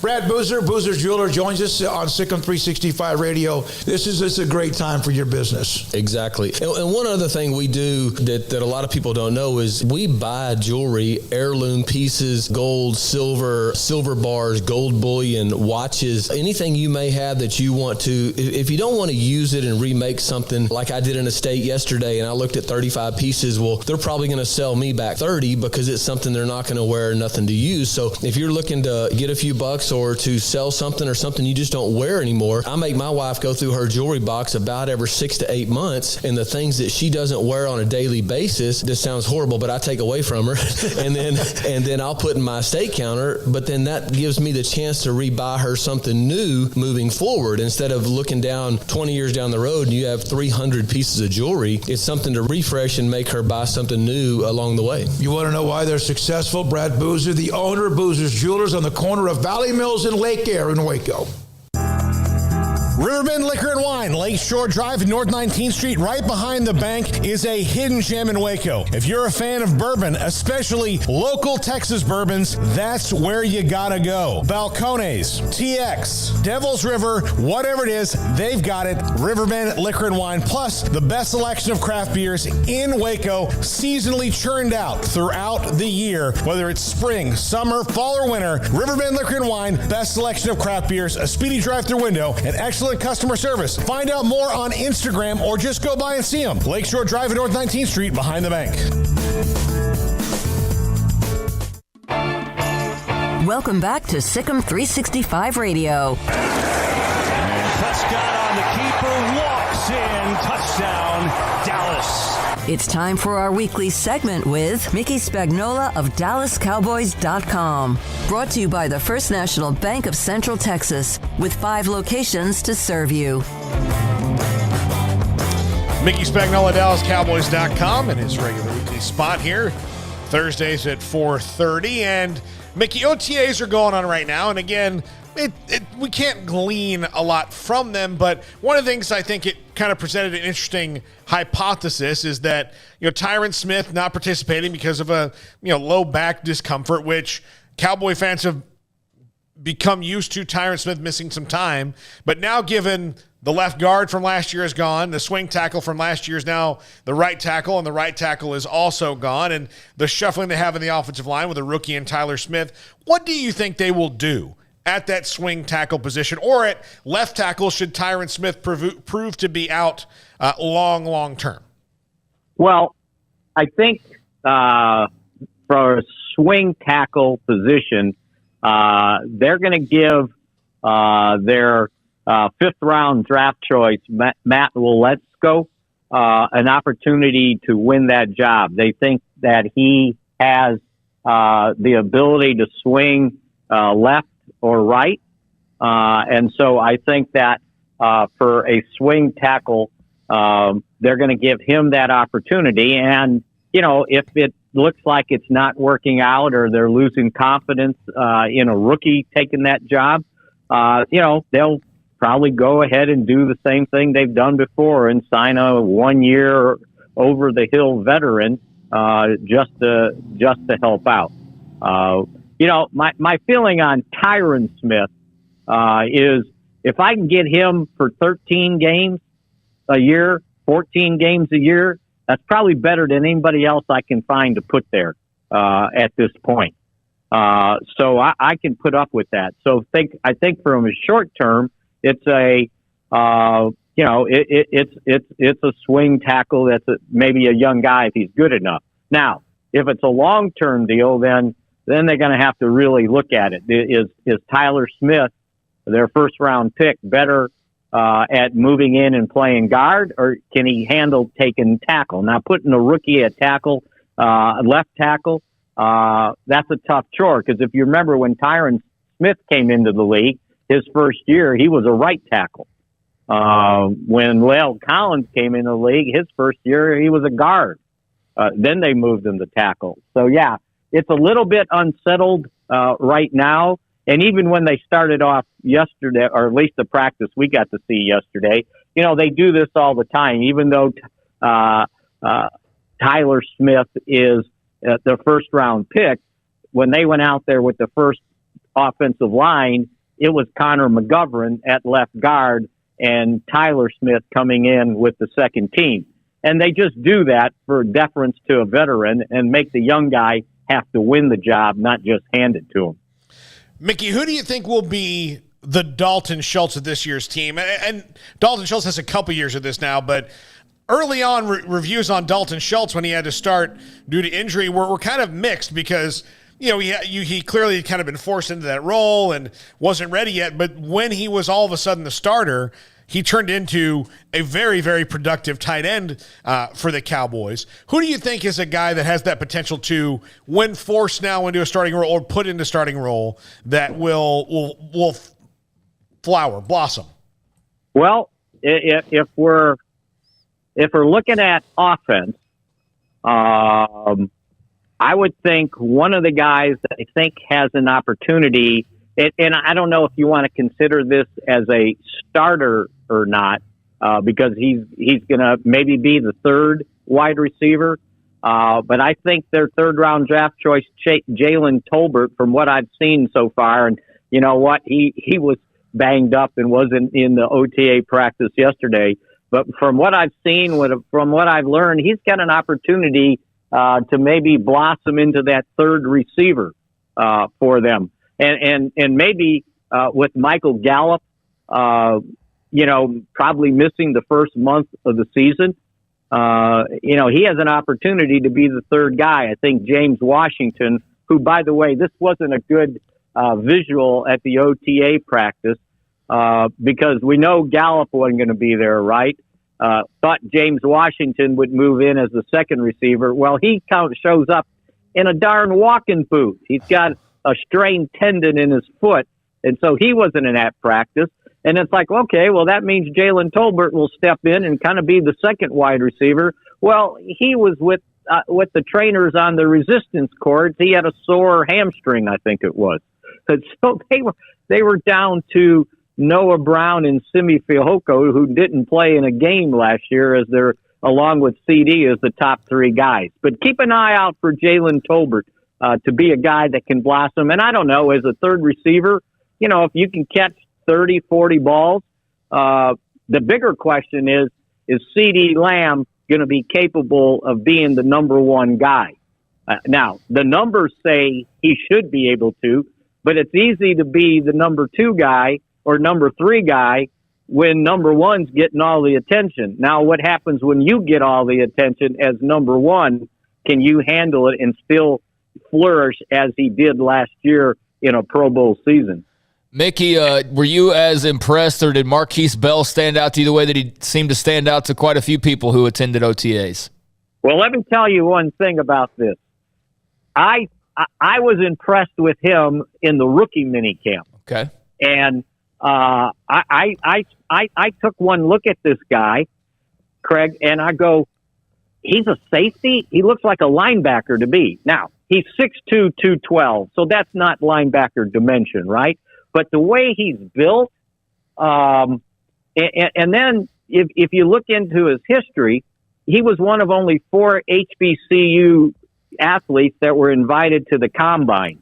Well, all he did at the Combine was run a 4.41. And I'm going, well, this guy's got something. So when I saw him moving around last Friday in my column, I named him one of two guys that you would pull for. I know he went to Florida A&M, but he had a big-time scholarship at Maryland before he ran into a problem. He got there early, so he was there for the spring semester before his freshman year, and he ended up getting suspended by the school for violation of the student-athlete code, whatever that means, right? And then he transferred. He went to a junior college for 2 years, transferred to Florida, and one of the years was a COVID year. And then he transferred to Florida A&M, and he should have had 3 years, but one of them was COVID, so he only got 2 years. But I see this guy's talent, and I'm going, this is somebody you're going to pull for. So then he goes out in the practice we got to see yesterday, and they're in goal line situation. It's 4th and goal at the 1, and Cooper Rush is going to throw a quick out to his left to try to get a really quick little wide receiver into the end zone. He jumped the route, intercepted the ball, and didn't quit running. And now this is non-contact, about 3/4 speed, right? He ran 99 yards with the ball. By God, he was putting it in the end zone, right? And I'm going, okay, now I know I'm pulling for this guy. And the funny thing was is he didn't spike the ball. He didn't throw it. He carried it all the way back to where they were lined up, right? I said, he's going to keep that as a souvenir for his first NFL interception, right? And then McCarthy, he threw a cloud over it. He goes, yeah, he intercepted it, but then he stepped out of bounds. And it's like, let's not sweat the small stuff. He went 99 untouched. Well, Mickey, look, the last player from Florida A&M I remember making the Cowboys was Nate Newton, who's beloved. Well, and before that, it was Bob Hayes, I believe. Okay. So, yeah, good bloodlines at Florida A&M. But, yeah, keep an eye on this guy because even Dan Quinn last week when he was talking about the rookies and he was talking about Sam Williams, their second-round pick, the defensive end from Ole Miss, and somebody said something about his penalties or something, and he said, look, when I go look at a guy, I try to envision them and how they would fit in our defense. Oh, I know what he was talking about because somebody said he struggled against the run. And he said, Ole Miss played a lot of technique. So when I see these young guys, I always look at them and say, so what can I do with them? And he goes, and like Marquise, he goes, when I saw him, and I had the same impression, by the way, I'm thinking linebacker. How would he look as a linebacker? Maybe a J-Ron Curse in the nickel defense as the big nickel, and he lines up as a safety/linebacker. And he said, so when we brought him in, the first day I had him go sit in the linebacker meeting. I just wanted to see how he reacted to it. So, yeah, keep an eye on this guy because, as Mike McCarthy said, I was impressed with him in the rookie minicamp. Mickey, what would you do about the Pro Bowl? I wouldn't play it. I would do some skills competition. And I think the things I've read so far, some of their ideas, I think a pretty good idea of trying to, portray these guys as great athletes, put them in situations. Maybe they're playing Madden. I saw one that said play a flag football game. Nope. Okay, that's fine. But you remember way back the running back at New England Edwards. Who was playing touch Robert football. Edwards, yeah, on the beach, and he tore his knee and ended his career. Mm-hmm. So yeah, I don't know about playing anything, but maybe a skills competition. When what was it they used to have, the super something competitions? It was like swimming and whatever. Maybe they do something like that just to get people to attract to see them in a different arena, not playing football, because it's a total waste of time. Mickey, I was a flag football referee in college, not to brag, but now wait a minute, I was too, and I was the head guy. Yeah, so you can probably speak to this. I've seen some pretty grody injuries in flag football, and those are from frat guys who you don't really care that they have a compound fracture of their leg because I'm not that I don't care, but it's not going to affect $1 million franchise or player. No. You know what? You're exactly right. And think about this. So they go out here in these OTAs and mini camps, and they're in helmets, jerseys, and shorts. No contact, right? Well, okay, fine. And there's no tackling. You just kind of touch up. Well, all of a sudden, here's the wide receiver diving for a ball. Well, the DB's going, well, he ain't diving for that ball without me getting there first. And so they bump, they hit, shoulders hit the ground, and you end up with an injury. So that's why they pulled back on some of that competitive one-on-one stuff in these things. So, yeah, flag football, it'll turn into the same thing. It'll be absolutely the same thing. Sean Lee got hurt in OTAs, right? Right. Yeah. Because he was going to make sure DeMarco Murray didn't cut back on him and go for 20 yards. And I remember he tore his ACL, right? So they threw a little swing pass to Murray, and Sean Lee goes out in the flat, and Murray cuts back, and he stops real hard to cut back, and he tears his ACL. Well, about a week or two later after the surgery, I saw him in the locker room, and he's on crutches. He's got the walking boot on and the whole deal. And I looked at him. I'm going, seriously? And he goes, I know, it was mini camp. He goes, but I was just trying to do the right thing. And I go, Todd, you weren't going to make a tackle to save the game, right? But guys will be guys, and you're exactly right. So, yeah, playing anything, even at half speed, I think is dangerous. Mickey Spagnola, DallasCowboys.com. Mickey, have a great holiday weekend. I will absolutely try, and you guys do too. All right. Thanks, Mickey. We'll talk to you next week. That's Mickey Spagnola, DallasCowboys.com. Next up, Craig Smoak's Off the Radar. This is Sick 'em 365 Radio, 365 Sports. Cars priced right both day and night. Average your car in Texas. Trucks built for you, red, white, and blue. Average your car in Texas. Cars that zoom with lots of room. Average your car in Texas. Count on us, a dealer to trust. Average your car in Waco, Texas. Texas Farm Bureau Insurance has protected fellow Texans with auto, home, health, and life insurance since 1952. With more than 260,000 square miles of land and 27 million people, that's a lot to cover. Whether you're wrangling cattle or wrangling kids, we're proud to protect Texans in all Texan ways of life. Stop by and see our agents at one of our 3 McLennan County locations. Coverage and discounts are subject to qualifications and policy terms and may vary by situation.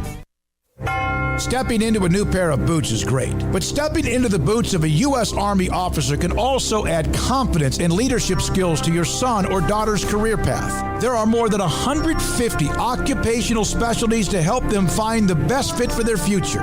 See all the things your son or daughter can achieve in our boots at GoArmy.com. U.S. Army Waco Recruiting Company, 254-598-8131 or 254-776-1543. At Ideal MRI, we feel blessed to be part of the Waco community. We're a small family business here in Central Texas. At times like this, the cost of healthcare has never been more important. And unfortunately, significant illnesses and injuries still occur. And that's why Ideal MRI is open and here to serve you through this difficult time. So if you need an MRI, ask your doctor about Ideal MRI. You can schedule online in minutes at idealmri.com or call 833-IDEAL-MRI.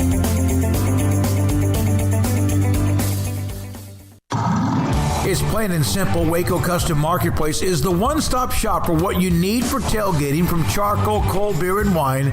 And, of course, customize your order with brisket, tri-tip, sausage, wings, smoked pork tenderloin, country-style or pork spare ribs, marinated beef and chicken fajita meat, ground beef and chili, meat, hot dogs, and burgers, buns, seasoning, sauces, chips.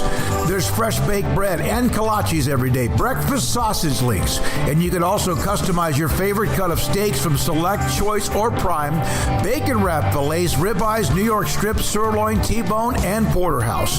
Full service butcher shop includes pork, poultry, beef, chicken, and seafood, serving Waco restaurants and families since 1940.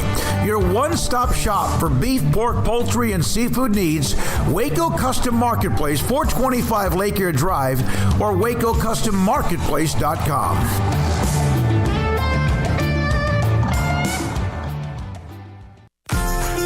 Automatic Chef Canteen is a full-service micro-market vending and office coffee provider with state-of-the-art vending equipment, a wide variety of products, and offering custom-fitted micro-market vending office coffee solutions for your employee break room. You want a full break room solution and a workplace oasis? Well, Automatic Chef Canteen, locally owned and operated for over 50 years in Central Texas, also includes in-house mechanics on call 24/7 for fast, reliable service and maintenance. Automatic Chef Canteen, 6900 Imperial Drive in Waco, or online at automaticchefcanteen.com.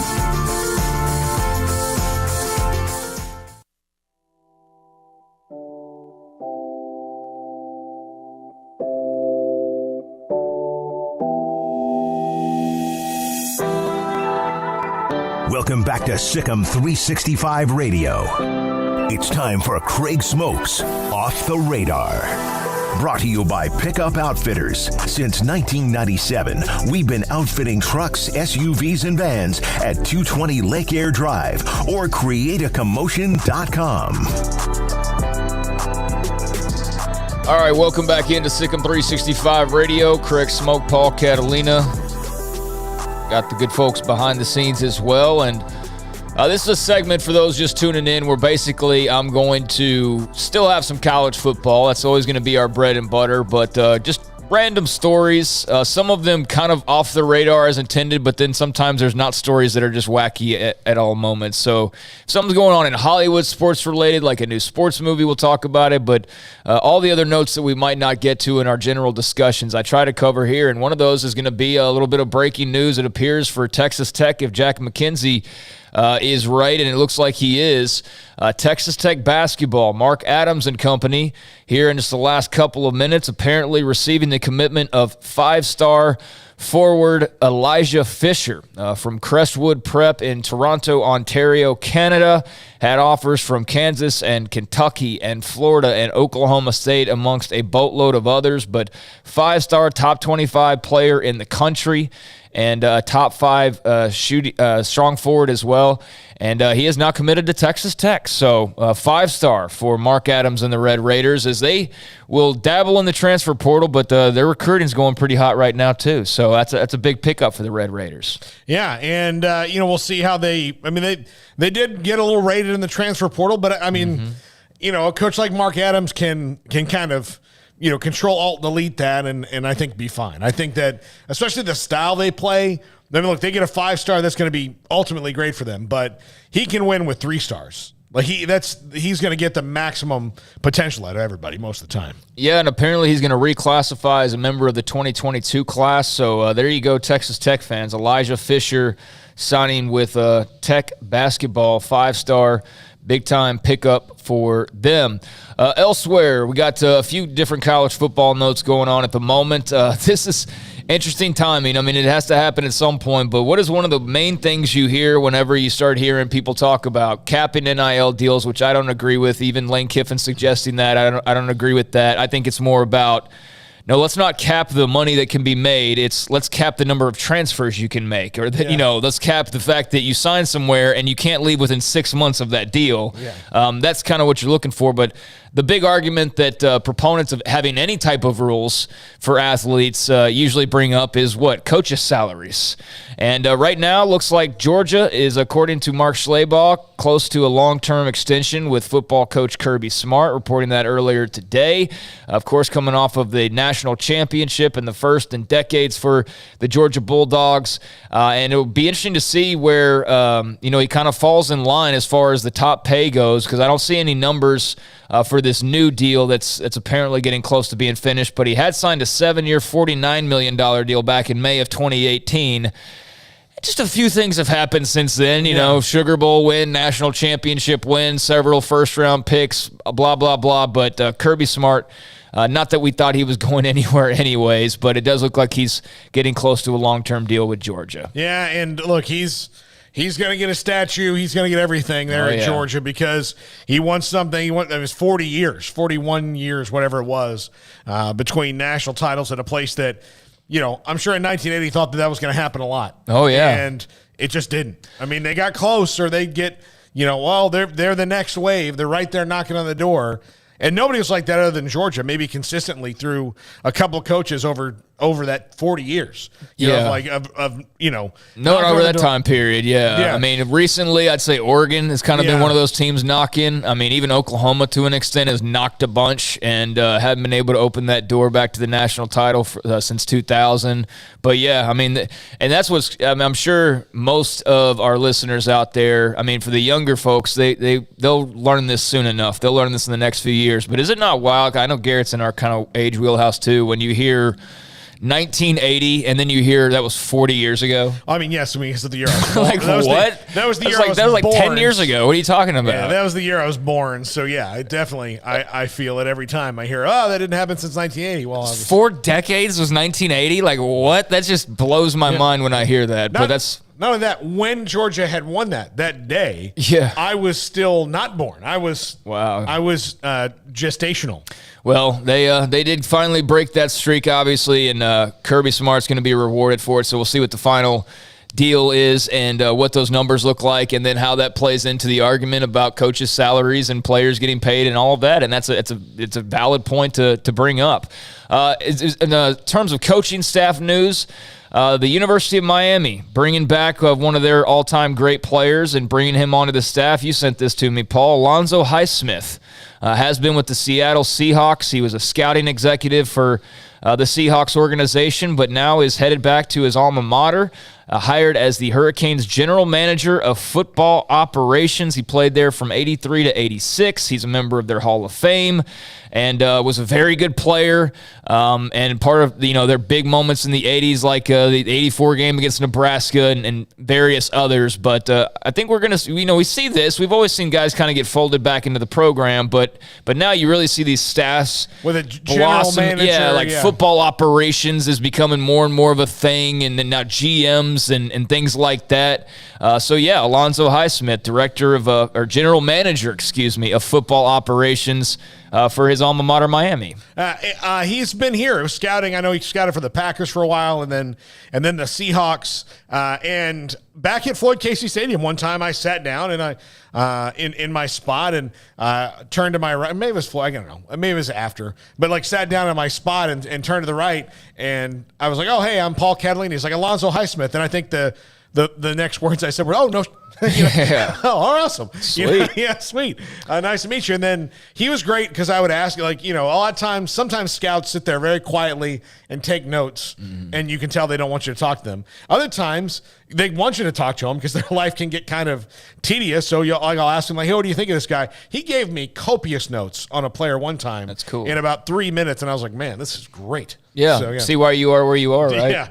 Yeah. So, and he's going to be running that. That's going to be great for that program, I think, especially bringing in NFL guys who have scouted NFL players, and he knows exactly what he's been told to look for and what he's looking, what those scouts are looking for. Yeah, I mean, Mario Cristobal just added, a great all-time player in program history, which people always enjoy, but he also added a guy who's been scouting the NFL for a while. So I think that's a smart move. And, GM of football operations, we'll see how commonplace that becomes across the country. And how far that trickles down. Baylor has Dennis Polian here. That's kind of his job. Yeah, I mean, it's become more and more of a thing. And now you're also hearing, you need NIL coordinators and you need, all sorts of things. And I think that's kind of fallen under the umbrella, I believe, right, of Dennis Polian is a lot of the NIL stuff too. But, just a GM of football operations. So a cool hire there for Miami. I'm not a Le Batard listener. I'm not really a sports radio listener, as far as tuning in when I get in my car. Nearly as much as I once was. I mean, we're part of a kind of an alternative now, being more of a YouTube and an app than traditional radio. So I know Le Batard is not even on traditional radio now, right? He's basically got his own thing. So doing what we're doing. So that's cool and everything. I know he has an entertaining show, but I don't listen to it. No exact reason why or anything. So I missed this from his show, but it was interesting to see Mike Fisher bring this back up. What do you know about a guy named Eric Myron? Does that name ring a bell to you at all? No. Well, what do you know about former Texas running back Ricky Williams? Does that name ring a bell at all? That's what Ricky's name is now, right? Ricky Williams is now Eric Myron. I had not known that. I did not see that, but apparently he was on the Le Batard show and talking about it. He took the last name of his wife. So changed his name from Williams to Myron, and then his real name is actually Eric, Errick, but he had changed it to Ricky. And so now he's back to his original first name and his wife's last name. So you're like, Texas legend Eric Myron. And you're like, who?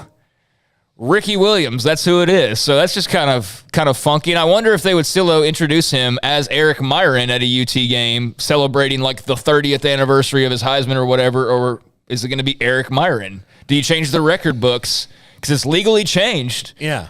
But I don't know. That's just kind of unique. Is it you kind of treat it like Whoopi Goldberg now? I mean, that's not her real name. Oh, it's like a stage name kind of thing. Jamie Foxx isn't his real name, Well, most of them not their real names, So I don't know, but that's just interesting. I'm curious to see, when he's back at Texas for something, is it Ricky Williams still, or is it Eric Myron? Because that's what he's chosen to call himself. But if you see that and you're like, what? a picture of Ricky Williams that his name's Eric Myron now. Taking the wise name. That's interesting. Yeah, and he I'm talked going about to it. comment on it. Yeah. Because I think it's probably going to. You got a decision like that to make? Yeah. No, I mean, again, it's not a decision. I personally wouldn't do it. But Right, yeah. I know there's a girl I went to high school with, and her second husband took her name, and it was. And I remember thinking that's weird. Mm-hmm. It's different, but to each their own. You can name yourself whatever you want. Sure, yeah, absolutely. So, yeah, more power to him if it's making the marriage go by a little smoother, and he apparently says that it is. It's just, kind of a relationship thing that he decided on. So last year we were in New Orleans, or I guess earlier this year, actually, we were in New Orleans, a little bit of both. Got there a couple days ahead of the big Sugar Bowl between Baylor and Ole Miss. Obviously turned into a great game on January 1st, but the Sugar Bowl, at least for this year, has been moved to December 31st. So you're going to get some New Year's Eve Sugar Bowl action, and that is because there is a Monday night NFL game. So we've got the bowl schedule that came out today. The games will start on December the 16th. You'll have the Cure Bowl in Orlando, Florida. You'll have the Bahamas Bowl as well. And then the final game, so December 16th, start of the postseason, Cure Bowl, Bahamas Bowl. And then the last night of college football in 2022-23 will be January the 9th, SoFi Stadium in Inglewood for the College Football Playoff Championship.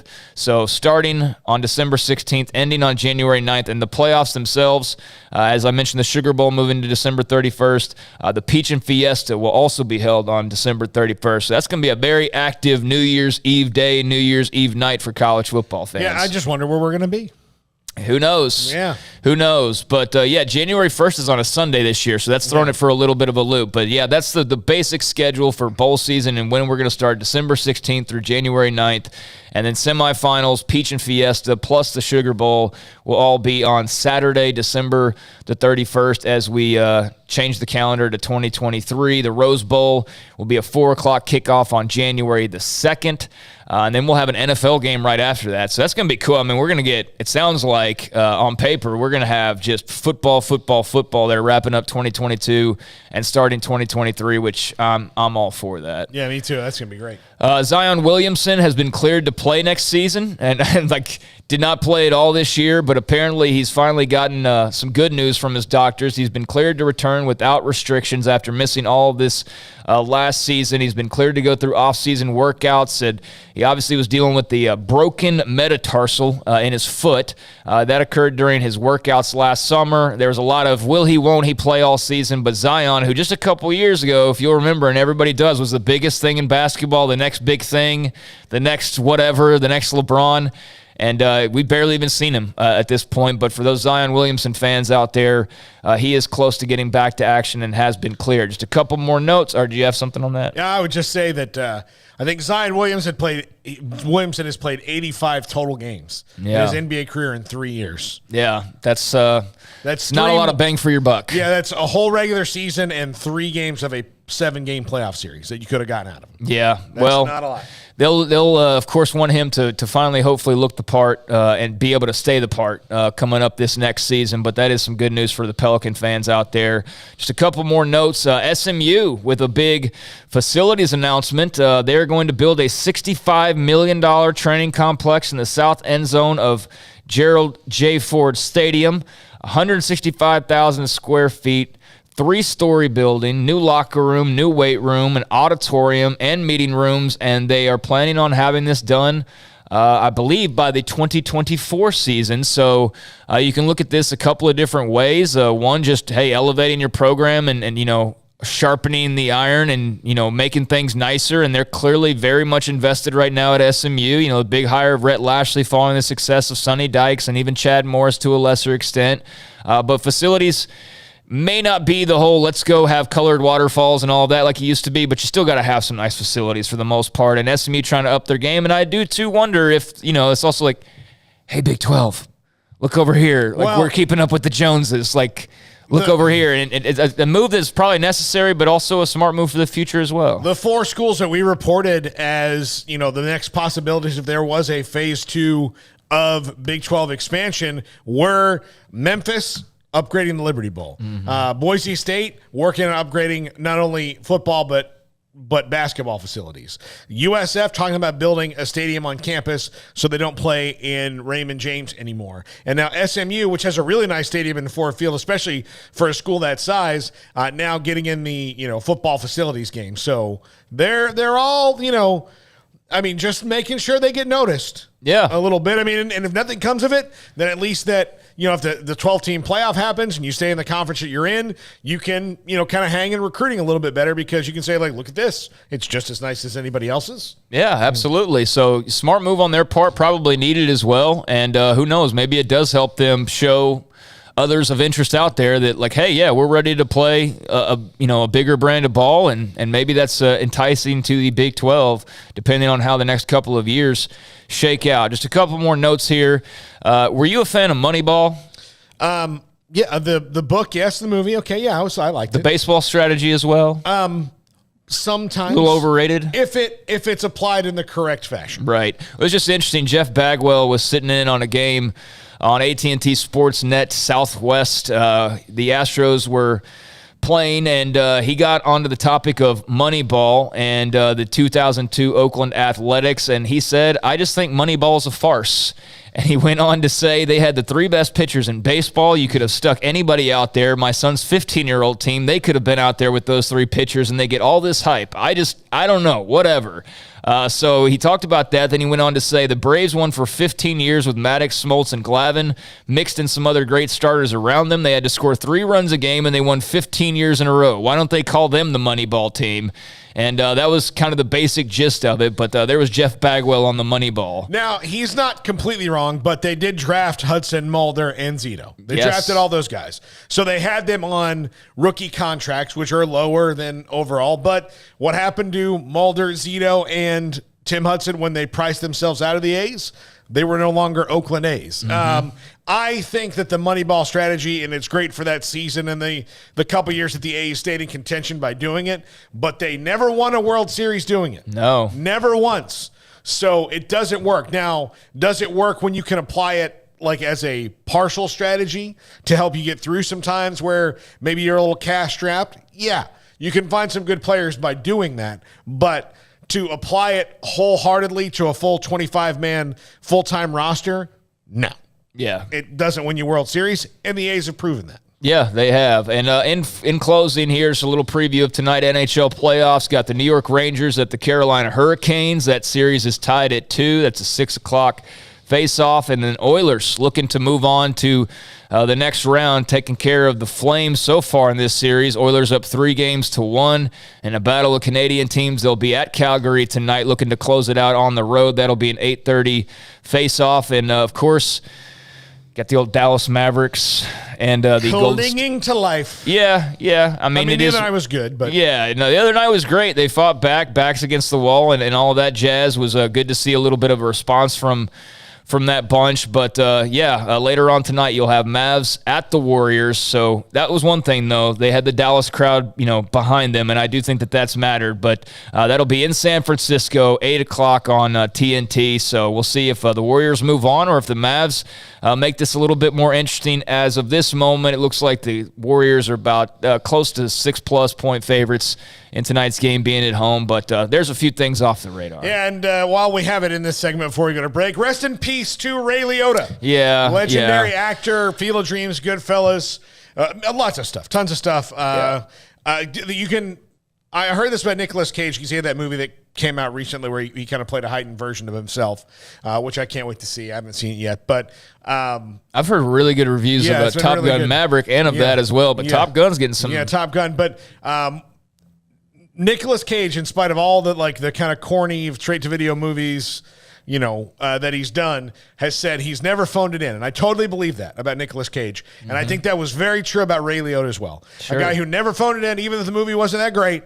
Ray Liotta was there, and Goodfellas is as good of a movie as there has ever been made. And he was as good as anybody has acted in a movie. And Field of Dreams makes me cry every single time. Not necessarily him. He doesn't make me cry. But he's in that scene where you start crying at the end of that movie. I'm going to miss Ray Liotta. I thought he was great. 67, not that old. And But, rest in peace to Ray Liotta, who entertained us all for a long time. Yeah, he's a great actor, and I knew that you had texted me that news earlier today, so I might start having to include those, hopefully not too often and off the radar, so we make sure we get to them. So I'm glad that you did interject that. But, yeah, tremendous actor. And if Goodfellas is on, I'm going to stop and watch the rest of it pretty much every single time, and I always feel like it's as fresh and exciting as the first time that I watched it. But as you mentioned, he's in a lot of other stuff too. Yeah. And just a great actor. Seemed like a good dude.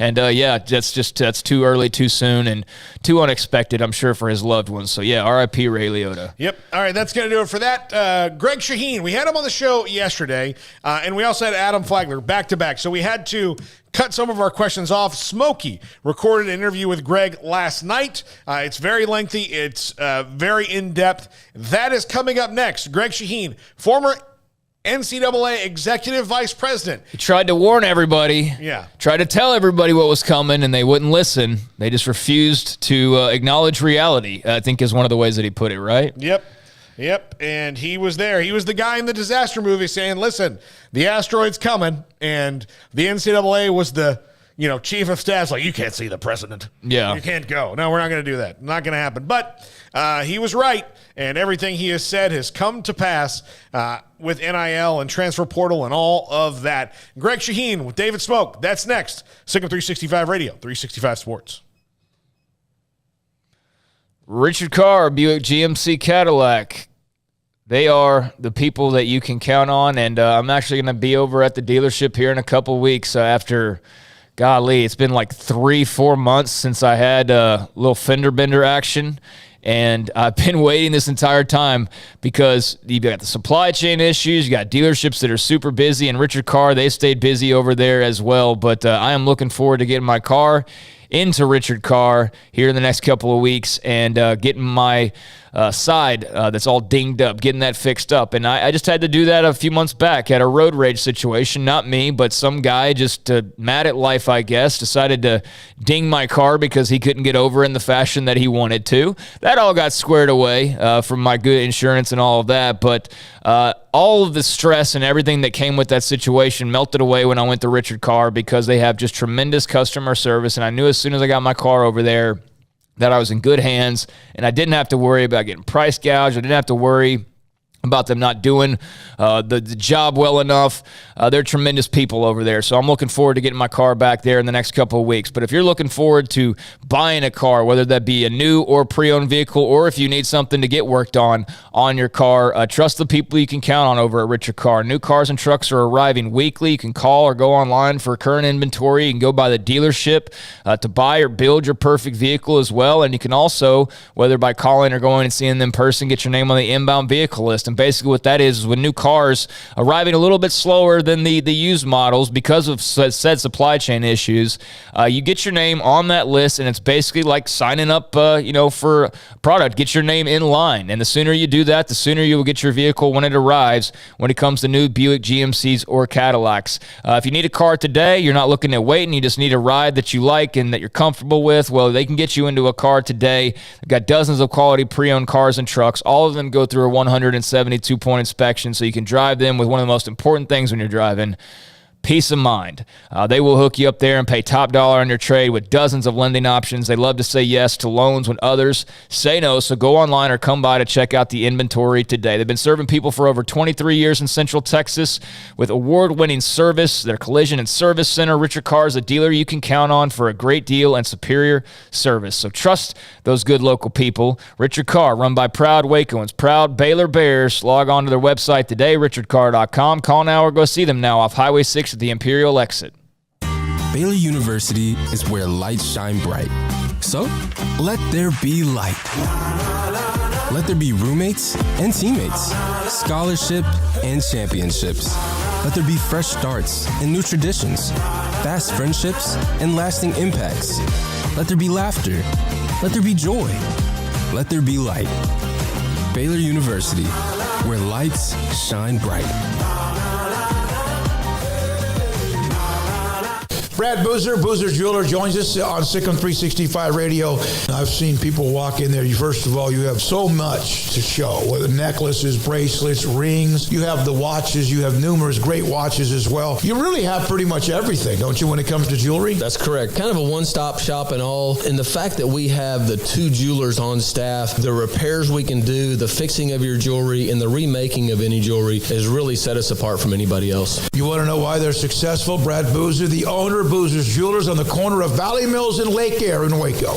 With so many companies and policies out there, it gets so confusing shopping for insurance, and I never know if I'm getting the policy that's right for me. Luckily, I met the team at the Niche Group Insurance Agency. With the Niche Group, you can go to one company and get access to coverage options from many insurance carriers, and you get to speak to a real person about your specific coverage needs. With the Niche Group, I know I'm getting the right coverage at the right price. If you need insurance, talk to the experts at the Niche Group at 1-800-258-8302.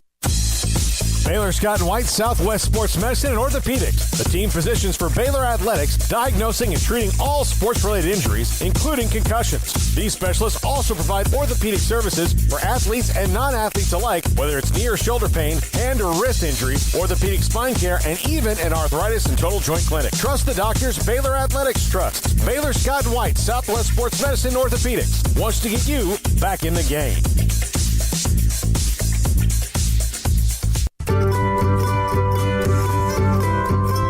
You want to know why Stonewood Dental is so successful? Listen to what happy customers have to say.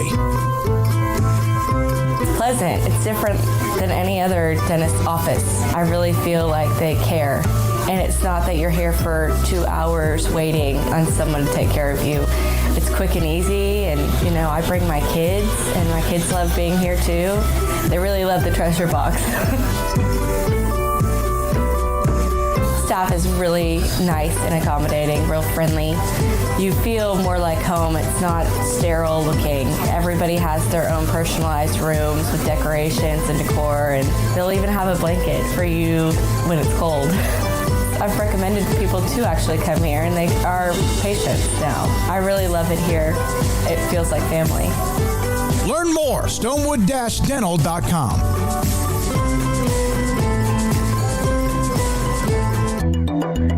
It takes time to reach goals. It's a truth that applies to more than sports. It goes for your financial goals as well. You work hard for your money, and you deserve an investment strategy that lines up with your game plan. And Tom Albers, your Edward Jones financial advisor, can help. If your financial investments aren't putting forth the effort you desire, stop by today for a financial review. Tom Albers, 4301 Lakeshore Drive, 254-776-7605. Edward Jones, member SIPC. Welcome back to Sikkim 365 Radio. Flagler off the window, the tip. Oh, my goodness. The 5 o'clock hour is brought to you by Edward Jones and financial advisor Cam Heathcott. Edward Jones, making sense of investing. Now, here's David Smoak, Paul Catalina, and Craig Smoak.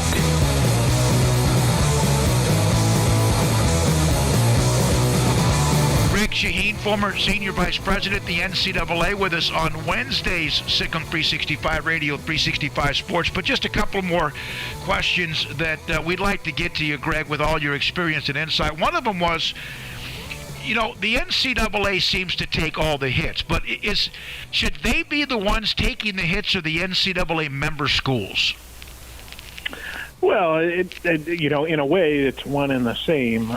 That's also part of the problem. You have the NCAA as a convenient scapegoat, where it is primarily the common ground where the membership comes together, and they're supposed to form rules. And, ironically, not unlike the government in a way, you have all the different schools, different conferences, different divisions even, and then the different sports within them, the different interests within them. And there should be ways to get some of the most complex problems solved. But the trick really is that process takes not only both time, but really clear, cohesive leadership, both from the members and from the national office. So it's a challenge, and you can tell when it's not happening because things really hit neutral. The other problem of interest to many of your listeners is the fact that with the college football playoff really being handled, obviously, by the entity out of Dallas, the NCAA has a very limited role as it relates to football. So anything as it relates to Division I football, now thinking to Gene Smith's comment from a couple of weeks ago about the possibility that really maybe FBS football, maybe the CFP divisions should really self-patrol as a group and maybe work through the organization in Dallas. It's tough because it really requires, the answer to your question is it requires everybody. It requires the institutions and all the people that go into it. And by the way, including the academic wing. It requires the conferences to pull those institutions together, and then it requires the conferences as their representative at the national level in the NCAA to move the ball along and to try and serve common interests. But it just takes so long, and it is very difficult to get everybody on the same page, in part because there's competition on the field and competition off the field. So when a particular conference proposes something, the feeling really relates to the fact that others tend to wonder, okay, now I wonder why they're proposing that, and what edge will that give them? And then it tends to get overthought, and it's hard to get things done. When July 1st of last year occurred and things all changed dramatically, I asked you what your phone is like on occasion. So was that a day when you had just more people than you could imagine texting you saying, well, you told them? Yeah, I mean, including, by the way, student athletes or former student athletes who I had worked with during the time. And my point really had been along the way, and by the way, I really didn't fight it. I was often in conversations alone, but there were a number of people ultimately who, as time went on, got to see all of this and started to understand the broader implication. It just didn't wind up being enough people. But yeah, I mean, and the bottom line is, it would be easy to say, for those who figured it out, to say, told you so. The problem is that it still doesn't make for easy answers. There are real implications to all of this. First of all, the ethics of it, and that's a complicated question. When you have collectives that are very structured, formal, and so forth, that are handling a lot of the likeness business. Okay, well, that's one thing if they can demonstrate that they've got everything buttoned down. But across 350 plus institutions, you're going to have, we obviously have a number of entities that are in the space that who knows what they're doing.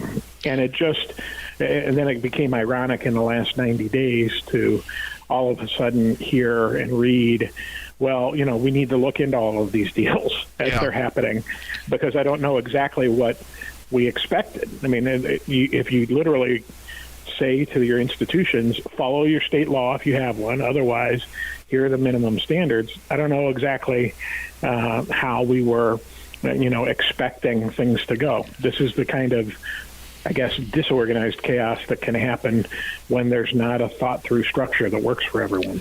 If, in fact, let's just say 10, 15 years ago, the NCAA had come to the table and found a way for students to be compensated other than what right now I guess is the scholarship or cost of living or cost of whatever that is, and of course there's more things into that now as well. But had they done that 10 or 15 years ago, heck, 6 or 8 years ago, 5 years ago, would that have been enough to at least push this back where we are now another 5 or 10 or 15 years? Or would the student athlete and attorneys just been, no, now you've given in, we're going to get more? Well, obviously the devil's in the detail, but, again, and I was often accused of pie in the sky thinking on this, but, I believed, and I believe that student athletes should absolutely be at the table while this was being worked through. I think there were too many meetings that involved university presidents that didn't involve the direct voice of student athletes. And in fairness to the NCAA, there's student athlete representation now in their senior-most boards, and they do deserve credit for that. But the important thing is that you can't have, and I say this having sat in the room and witnessed it, you just can't have a collection of 12, 15, 18, largely white, largely, men, largely in their 60s, maybe 70s, talking about what teenagers need or have interest in or are going to be attracted to for guidelines to enrich their overall lives, to pursue the full benefit of what a college experience has to offer. It just doesn't happen. It's very difficult to find those who are well informed. If they had listened, if they had really kind of paused, and that was hard to do, by the way, always in a contentious legal environment, who knows what might have happened. But in a fair structure where the different constituencies could have collaborated and really thought this through, there's no doubt in my mind that solutions could have existed. There have been harder challenges, and I think there really were opportunities there. We have on our show, and I'm sure this has been used many times before, that term guardrails. Yeah, like there are no guardrails. This is wide open. The transfer portal was supposed to be, something that looked like maybe the combination of that, NIL, and COVID. COVID opened up an extra year. It was a one-time transfer, and now even that waivers are being challenged all the time. Do you see them being able to put together anything that would be guardrails? And if you would have been able to do that, if they would have come to you and say, okay, we're going to do this, what guardrails do you think would have been fair to both sides? Well, again, you have to have the various stakeholders at the table. You have to have the student athletes. You have to have the institutions. You have to have sponsors. I mean, people who would be very interested in these sorts of things, how this could work. And there's a question, there's an element of this that we haven't talked about yet. And it comes up from time to time in various special interest discussions, and that is the unionization of college student athletes. There are benefits to a collective bargaining model where it doesn't, where there's already a built structure for how this works. And you see it admittedly in the professional models, but you also see it in non-athletic models. The same sort of thing. There's the opportunity to recognize performance, recognize talent, reward it, and to do so and to provide kind of a defined channel to be able to do that. The issue is always that you cannot prescribe, in my opinion, by the way, you cannot prescribe rules without truly walking in the shoes or having all of the stakeholders involved. And that really is the issue that, in my mind, has never been overcome in all of this. And I think it is the biggest challenge. The transfer portal element comes from years of litigation and challenge to, just unthinkable and unnecessary restraint on the movement of student athletes who were dissatisfied. Whether they weren't getting enough playing time. By the way, student athletes have bad school fits as well. They need to go somewhere else, and to keep that all in mind. While meanwhile the coaches and so forth can go freely to any institution they want. So in my mind, the transfer portal is the perfect example of why you can't avoid having these difficult conversations and finding solutions, because without it, solutions will be found, but they'll be forced upon it. And truly, the transfer portal is one of these things where it has been, open up the barn doors and let everything go. And it really is, it's really troubling, because if we are truly about what's in the best interest of the young people who participate, it really should be about getting them the best possible information. We shouldn't have kids that are falling out, leaving to go to the draft, regardless of what the sport is, by the way, and not having enough information to know whether or not they're going to get selected. We have to have the opportunities to authenticate that information, to make sure that we don't give bad information to young people who, without it, really, limit their opportunities. You just have to be, to me, it's such a clear thing, complicated in the details. There's no question about it. But if you really recenter it and say, okay, we all say we're about the young people and their experience. If that's truly the case, then that should guide us on how we come up with the solution. So the CBA, if in fact there was a unionization or whatever, would the student athletes or whoever represented them even want that now? Because wouldn't they have to then give something back with right now? They don't have to give much back at all? Perfect question, because you really have, you're exactly right. So now we're in this kind of post litigation scenario, which is really pre-litigation scenario, I suppose, by the time we get done with it, because you're going to have those sorts of challenges. But what you have to do is you have to help educate everybody, because the challenge here is we've got so many different sports. The NCAA sponsors 90-plus championships. You've got the CFP and so forth. You've got all these different sports at all these different levels. You've got the Title IX implications.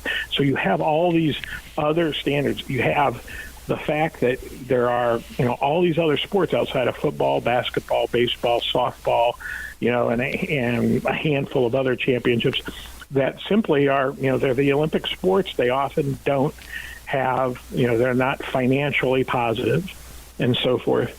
And you can't do anything that's going to restrict the livelihood or the opportunities for those young people. So that's exactly right. It's a perfect question, because that, to me, was the ultimate incentive of why we needed to get it done before litigation or just the wear and tear of trying to come up with a solution would pull everybody apart. The issue is, and if you look at it over the last 50 years, think about all the major issues in college athletics. When you've gotten everybody in the room, when they can't come together on it, think CFP expansion recently, it winds up with such far-reaching implications that I think within a matter of time, any of the stakeholders that were in the room or will reflect on that and realize the mistake that's been made, because all it does is further throw off the imbalance and increase the list of challenges that you have.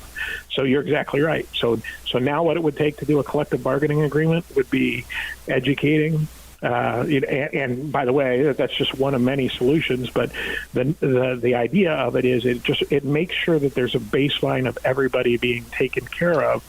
And then, just like you do in professional athletics, you can have structures that allow for, additional opportunities, additional compensation for various student athletes based on whatever standards would be identified. Let me ask you this, and I'm not trying to put you on the spot, but the NCAA used to have, an iron fist. And then they realized they had an iron fist, and then they started believing in it probably too much. But there are also cases of teams, schools, programs, whatever, that have broken the rules. And it seems like there's some givens. Like what they tried to do to Penn State, they lost that in court. What they tried to do to North Carolina, they lost that in court. Do you ever remember any kind of conversations whatsoever where they said, well, we can't? And there have been some big boy schools who have been hammered. Was that? Are they almost now to the point where do you feel like they're toothless? And have they ever we can't hammer them because they're a program XYZ blue blood? Well, let me qualify this by saying, because I was on the championship side and had to, focus on those, that there was an internal wall with enforcement. Obviously, I spoke with and would regularly see, the lead folks in enforcement, but there was a very careful wall there in some ways. So, in a certain way, I'm probably speculating more on this element, this question, than others. But with that in mind, I can say this with a clear conscience, being in the room. The NCAA never pulled. The NCAA, for its investigative authority, did not pull off of any case because of who was being investigated. In my time, I can say. it was just never a discussion. It was never a consideration. It just you can't do that. Now at the same time, there are so many issues, so many investigations, so many cases going on at any one point in time. To a certain extent, so many schools are involved of every size. But I think there's a lot to be learned from some of the more major cases. But the reality is, again, and you always will read this in litigation about the NCAA, it's a voluntary membership organization. And so this is what the schools have all agreed to do. And among the things that they cannot do is they don't have subpoena power. So think of the January 6th committee in Washington, D.C., right? They have subpoena power, and they still can't get, some of the people to come and testify. The NCAA doesn't even have subpoena power. So you're relying on the good faith of individuals, organizations, institutions to be forthcoming when a problem has been identified. And it's just not easy to do. It's just, again, as you know, every alum of every institution is passionate for their institution, and they're absolutely convinced that their school is either not doing anything wrong or anything they're doing is what everybody else does.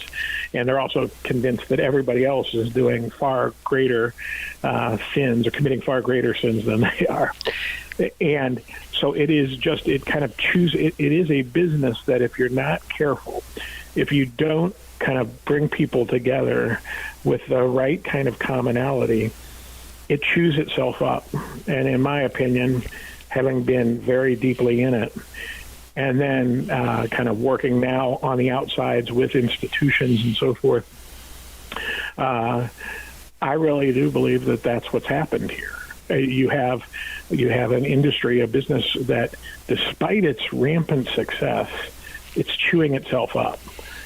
Conference realignment of institutions, especially below the FBS level, it just doesn't make any sense. It's fascinating to watch, but I've been involved in many of those transactions or researching many of those transactions, or doing the feasibility. And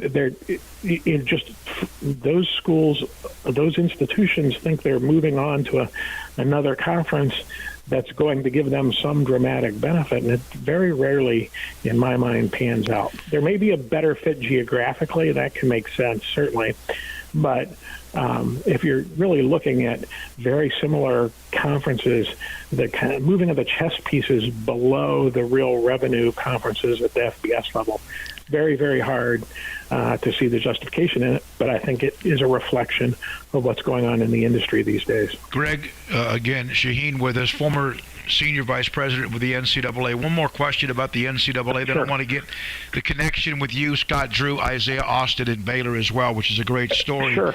Can you see the NCAA just not even being around in a couple of years?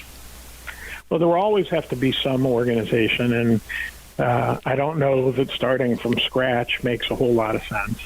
I do think this transformation committee, that Commissioner Sankey and Julie Cromer, the athletic director at Ohio, are chairing. Those are two really serious people that have encyclopedic knowledge of how this should all work, how it works, and how it should work, I should say. I think it will be very interesting to see what they come out with. I'm pessimistic regarding the August timeline of when a lot is to be unveiled. But I am mindful. But what I would expect is at that point we'll have some insight on things. I think it will take a little more time. It's a very important chance because of who's involved in it. Because I don't think those two individuals get involved in anything without it having a real serious shot of making some progress. The issue is really going to come down to presidential leadership and embracing of what's really needed. And I'll say this with all due respect to university presidents who are, very important in our nation. University presidents have an important role to play in intercollegiate athletics as part of the institution. But if they get too much into athletics, in my opinion, And over the last 25 years, by design, they've been pulled deeply into intercollegiate athletics. I think it's gone too far, because the distance between their offices, their desks, their roles, and the student athletes, it's really too much. So how that affects the NCAA means, again, is this transformation committee going to lead to real change in addressing some of these tougher issues and mechanisms that become more realistic, so that people spend less time trying to figure out whether the grass is greener, as they look at every other institution or every other conference, and realize that where they are, they have to work together to try and commit to solutions, because if they do so, it can benefit everybody, rather than it just furthering the imbalance between institutions. For some that don't know, and probably quite a few that don't, you had mentioned this to me earlier in the day on Wednesday about the connection. Scott Drew, June of 2014, Isaiah Austin, who had the story of not being able to play in the NBA because of his condition, his health condition. That you apparently had a lot to do with that moment when he was drafted in so many ways by the NBA. Can you kind of give me some background on that? Absolutely, and in fact, it ties to what we've been talking about in a way, because for the longest time, the NBA and the NCAA were estranged. They were basically equal stakeholders in USA Basketball, the Olympic entity, national governing body. But for the first several years I worked at the NCAA, I was really not allowed to contact and work with individuals at the NBA. It just didn't happen. They were the enemy. Miles Brand changed that, and I had proposed to him that I thought I needed to reach out and I needed to get to know people, and become really good friends with Adam Silver, who then was the deputy commissioner and obviously now is the commissioner. Is just one of the most solid human beings I've ever met. He's incredible. And we are dear friends, kind of on and off the court, dealt with a lot of issues, worked on a number of initiatives. We take this seriously. We share the love for basketball. He's a big college basketball fan, and I'll confess to enjoying the NBA and in certain doses, and just love how they operate as an organization, as an entity. On a number of different levels, and I credit a lot of that to Adam. But Coach Drew had reached out to me when all of this news had happened with Isaiah, and I want to say it was within maybe in the 10 days just before the draft. I mean, it was obviously this was late breaking as he had gone through the physicals and so forth in terms of the diagnosis. And literally speaking, it was one text with Adam, and he called me within 25 minutes, and it was done. I mean, we didn't need to connect any of the dots. Adam's response was absolutely, we will do something. Let me work on it. And within a very short period of time, the NBA did as the world saw, and honestly, then I got to know Commissioner Stern. Commissioner Stern, who had a tough veneer, was equally sensitive. This was very much in the ilk of something he would have done as well. But Adam really designed all of that, and I know that Adam offered him a job if he'd finish his education. Which my understanding is he's done, and is now working with the NBA. And that's what it's all about. Coach Drew and I remain in really very regular contact. He wrote me in the last day about the article, and during the tournament and so forth, we share barbs back and forth.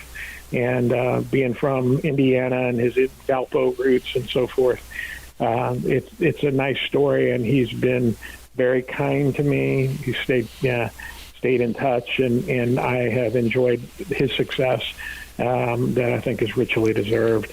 And most important of all in that story is that Isaiah was recognized for really some extraordinary talent, and and about as good of a solution as could come up under what was very difficult circumstances. It was awesome. Special young man, and it was very moving. Just thinking about it and getting shivers, thinking about how powerful a moment it was, because and again, all credit goes to Coach Drew for reaching out to me, and to my friend Adam Silver, who really just took it and ran with it and made sure it was just handled in a very special way. Not a surprise, Coach Drew. He is one of a kind. I know, and Greg, it's awesome. That story. I'm glad Seth wrote the story. I really am. He did a great job with it, because there's been a couple of them. The Joe Moglia story, where you and I, we spoke about that on Wednesday, in some of his ideas, and then also the story about you. And it's great to have you on our show. We appreciate the insight. We might every once in a while want to come back and pick your brain, if you don't mind. Hey, whatever brain's left, it's yours. So just let me know, and I'll be glad to do it. It was a real honor to catch up with you, and hope we can do it as often as you'd like. Former Senior Vice President of the NCAA, Greg Shaheen, with us, Sikkim 365 Radio and 365 Sports. Parenting is full of surprises. You never know what to expect. So after our son was born, I called my Texas Farm Bureau insurance agent to set up a life insurance policy in case something happened to me. Sawyer is now 2. And we'll soon have a sister. There's no one else I would trust with protecting my family. Stop by and see our agents at one of our 3 McLennan County locations. Coverage and discounts are subject to qualifications and policy terms and may vary by situation. It's plain and simple. Waco Custom Marketplace is the one-stop shop for what you need for tailgating, from charcoal, cold beer, and wine. And, of course, customize your order with brisket, tri-tip, sausage, wings, smoked pork tenderloin, country-style or pork spare ribs, marinated beef and chicken fajita meat, ground beef and chili, meat, hot dogs, and burgers, buns, seasoning, sauces, chips. There's fresh baked bread and kolaches every day, breakfast sausage links. And you can also customize your favorite cut of steaks from Select, Choice, or Prime, bacon wrapped fillets, ribeyes, New York strips, sirloin, T-bone, and porterhouse. Full service butcher shop includes pork, poultry, beef, chicken, and seafood, serving Waco restaurants and families since 1940. Your one-stop shop for beef, pork, poultry, and seafood needs. Waco Custom Marketplace, 425 Lake Air Drive, or WacoCustomMarketplace.com.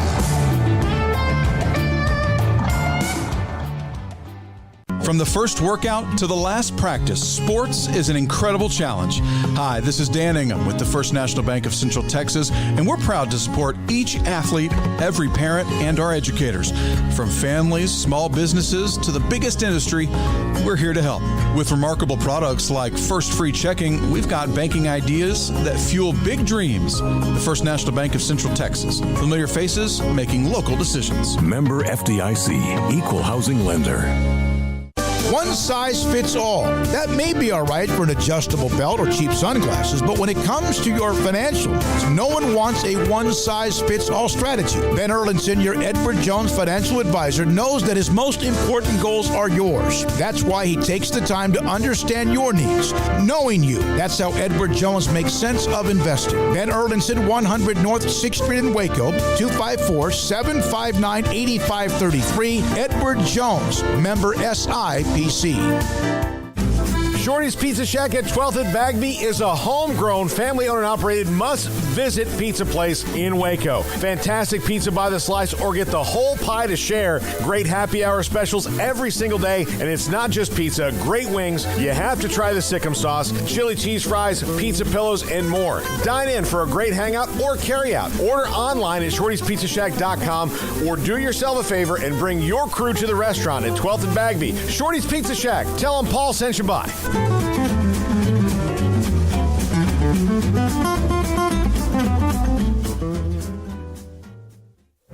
Stepping into the boots of a U.S. Army officer can add confidence and leadership skills to your son or daughter's career path. See all the things they can achieve in our boots at GoArmy.com. U.S. Army Waco Recruiting Company, 254-598-8131 or 254-776-1543. This is Paul Catalina's Top 5 at 5:55. All right, a little early today. kind of curious to see how the chat reacts to this one. This is going to be a 2-day list. And tomorrow's will be maybe more than top 5 plus a bonus. But in honor of Top Gun Maverick, which comes out tomorrow, I'm going tomorrow, and I can't wait, which got rave reviews, I thought I would give coaches call signs. Now, if your coach is not on this list, please either text 254-339-1122 or put it in the chat room.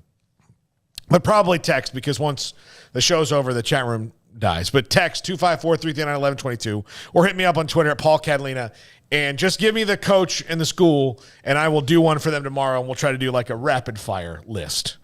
But top 5 college football coach call signs. Number 5, Scott Frost, cornhole. Here's why he's cornhole.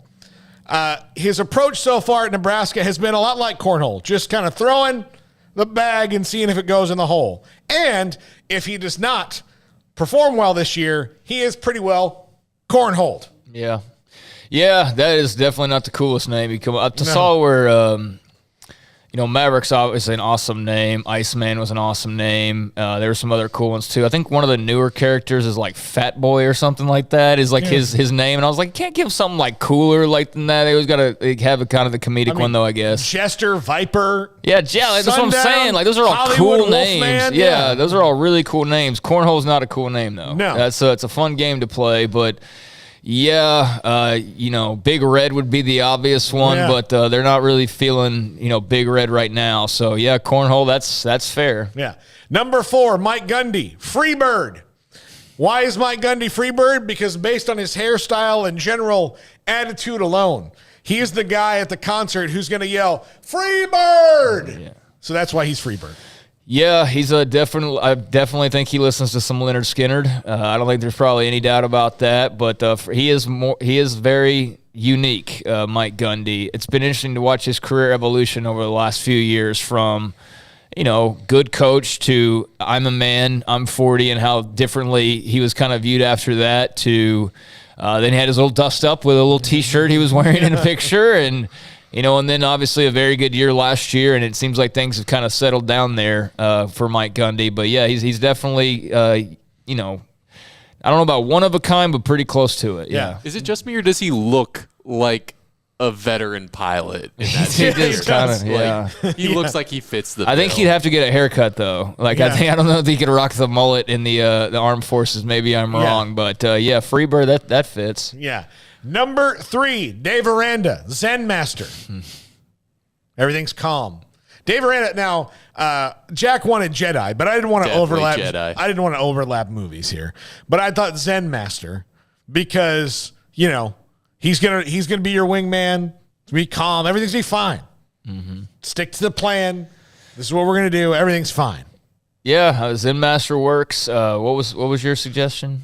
Jedi, yeah, that would have worked. They cross streams enough in Hollywood nowadays. Yeah. Everybody's in the same movies pretty much. But, yeah, Zen Master, that definitely fits Aranda. I think he'd be a cool, calm, collected pilot. If he was in the movie, he wouldn't have too many lines. But what he did have to say would probably be, like, the best line in the movie. But, yeah, I would definitely feel comfortable if he had my 6, if you will, that he would have everything in order and would have my back. Absolutely. Number 2, Jimbo Fisher, Fireball. Because his post-game drink. Yeah, exactly. And how he reacts to seemingly every question. Jeez. Fireball. Yeah, he's just a little tightly wound, Jimbo. Clearly. And we got to see that, on full display. But Fireball, I think if I was joking about the drink after the game, but actually I wouldn't be surprising at all, really. But, yeah, Fireball, he's definitely created a lot of heat within the SEC right now, that's for sure. And he exploded on Nick Saban, that's for sure as well. So, Fireball, okay. And number 1, Nick Saban. If we're going to bring in Jimbo, we got to bring up Nick Saban in a jacket. Pope. Because sometimes when he talks, you think he thinks he's the Pope of college football. And look, he might be the Pope of college football. He says these things, but I would say he's got a very papal attitude sometimes. Yeah, I mean, he's kind of the head of the snake of college football right now, and there's others that are kind of encroaching on that territory a little bit, or getting a little bit of love or rub or whatever. But I mean, he is the top dog. A top dog. That might have been worse. I mean, you could have probably gone a lot of ways with him. Legend, for sure as well. But yeah, goat. Goat. Yeah, he could be goat. He could be a lot of. I'm sure Jimbo would have some different, nicknames that he would like to give Nick Saban. But Pope, okay, yeah, I can get on board with that one. That reminds me of Red Auerbach calling himself Pope in Winning Time. Yeah. Oh, there you go. Yeah, that's right. Yep. All right, and the bonus presented without comment. Urban Meyer rub down. That's fair. Yeah. I actually, you know what? I already mentioned that last week. I came, sometimes they'll show articles from like 7 months ago or whatever when you're, on the little sidebars or whatnot. And some sports website I was on, it popped up the article from that whole deal, and it had me curious about what happened to that girl. And we hadn't really heard much since then, and there wasn't much to find apparently. I think she's like a professional party planner who had done some stuff with that bar. I think that's how they kind of. Her name was like Nebraska or something like that. They had like come up. They had crossed paths. Right. Yeah. I was gonna say that's how they came across each other, but I don't want to use that. I did. I said it anyway. Yeah, you did. You did. So you did. Yeah. Rub down. There's a lot of other names that I think you could call him too. Yeah. Snake would be a good one. Any variety of both compliments and also. Not compliments. Crap weasel. No, but anyway, but rub down is the one I settled on. And so I think that's as good a point. We might end the show. We go late. We're going to end early because we're going to go on a high note. But tomorrow we'll have Max Olson at 3:30. We'll also have more of this. So again, Tom Herman. Tom Herman will be on the list tomorrow. Biscuits and gravy, and as will Neil Brown. So I like the concept. I like the concept. I'd have to give it some thought on some of these guys, but I think you pretty much pegged them, and I would love to hear from the audience on their suggestions as well for any of these guys or for maybe other potential ones. Because you can definitely have some fun with that. I did want to mention one thing. A couple things. I ran down the schedule of what's going on tonight, NHL, NBA, but Darian Gillette, a young man from Marlin, Texas, one of the local schools around here. He's a big-time prospect, 4-star guy, and he narrowed his list today and put out a little graphic of his top 7, and he's got A&M and Texas and Miami and Alabama, Ohio State, Florida, Oklahoma. So that's a pretty salty final 7 for young man from Marlin, a team that really, outside of LaDainian Tomlinson back in the day before he ended up at Waco University, not a lot to write home about, quite frankly. I mean, maybe guys here and there, but Jeremy Sanders is the best player they've had since I've been here, and he played at Baylor, and then kind of that was it. But yeah, I mean, there's not been many. Now they're starting to kind of churn them out there, and Darian Gillette is certainly a big time star in the making. So Bama, A&M, Texas, Miami, Ohio State, Florida, Oklahoma. That is like a dream list, and that's what he's going to be picking from apparently. So congratulations to Darian Gillette. Congratulations as well to Baylor softball. They won the NIL tournament, and Baylor baseball obviously out of the Big 12 tournament. No surprise there, but nice finish for softball, not making the NCAAs, but making the most of what they did have in front of them. So congrats to Glenn Moore and company. By the way, Biscuits and Gravy asked, what would the three of you be? And Tony Altamore answered it perfecly. Craig would be Boomer, Smokey would be Husker, and I would be Renegade. Okay. There we go. I love it. I think I'm going to get my fighter pilot helmet made up already with Renegade on it. That's my call sign. Although I don't know, Boomer's kind of a I know negative connotation nowadays sometimes, but I could rock that from the Oklahoma perspective. Yeah. All right, that's going to do it for us. Thank you to Matt Fortuna. Thanks to Seth Russell. Thanks to Greg Shaheen again. Thanks to Mickey Spagnola, to Jack, to Emery, to Garrett. We're back tomorrow and then off for the long weekend. Sick of 365 Radio, 365 Sports.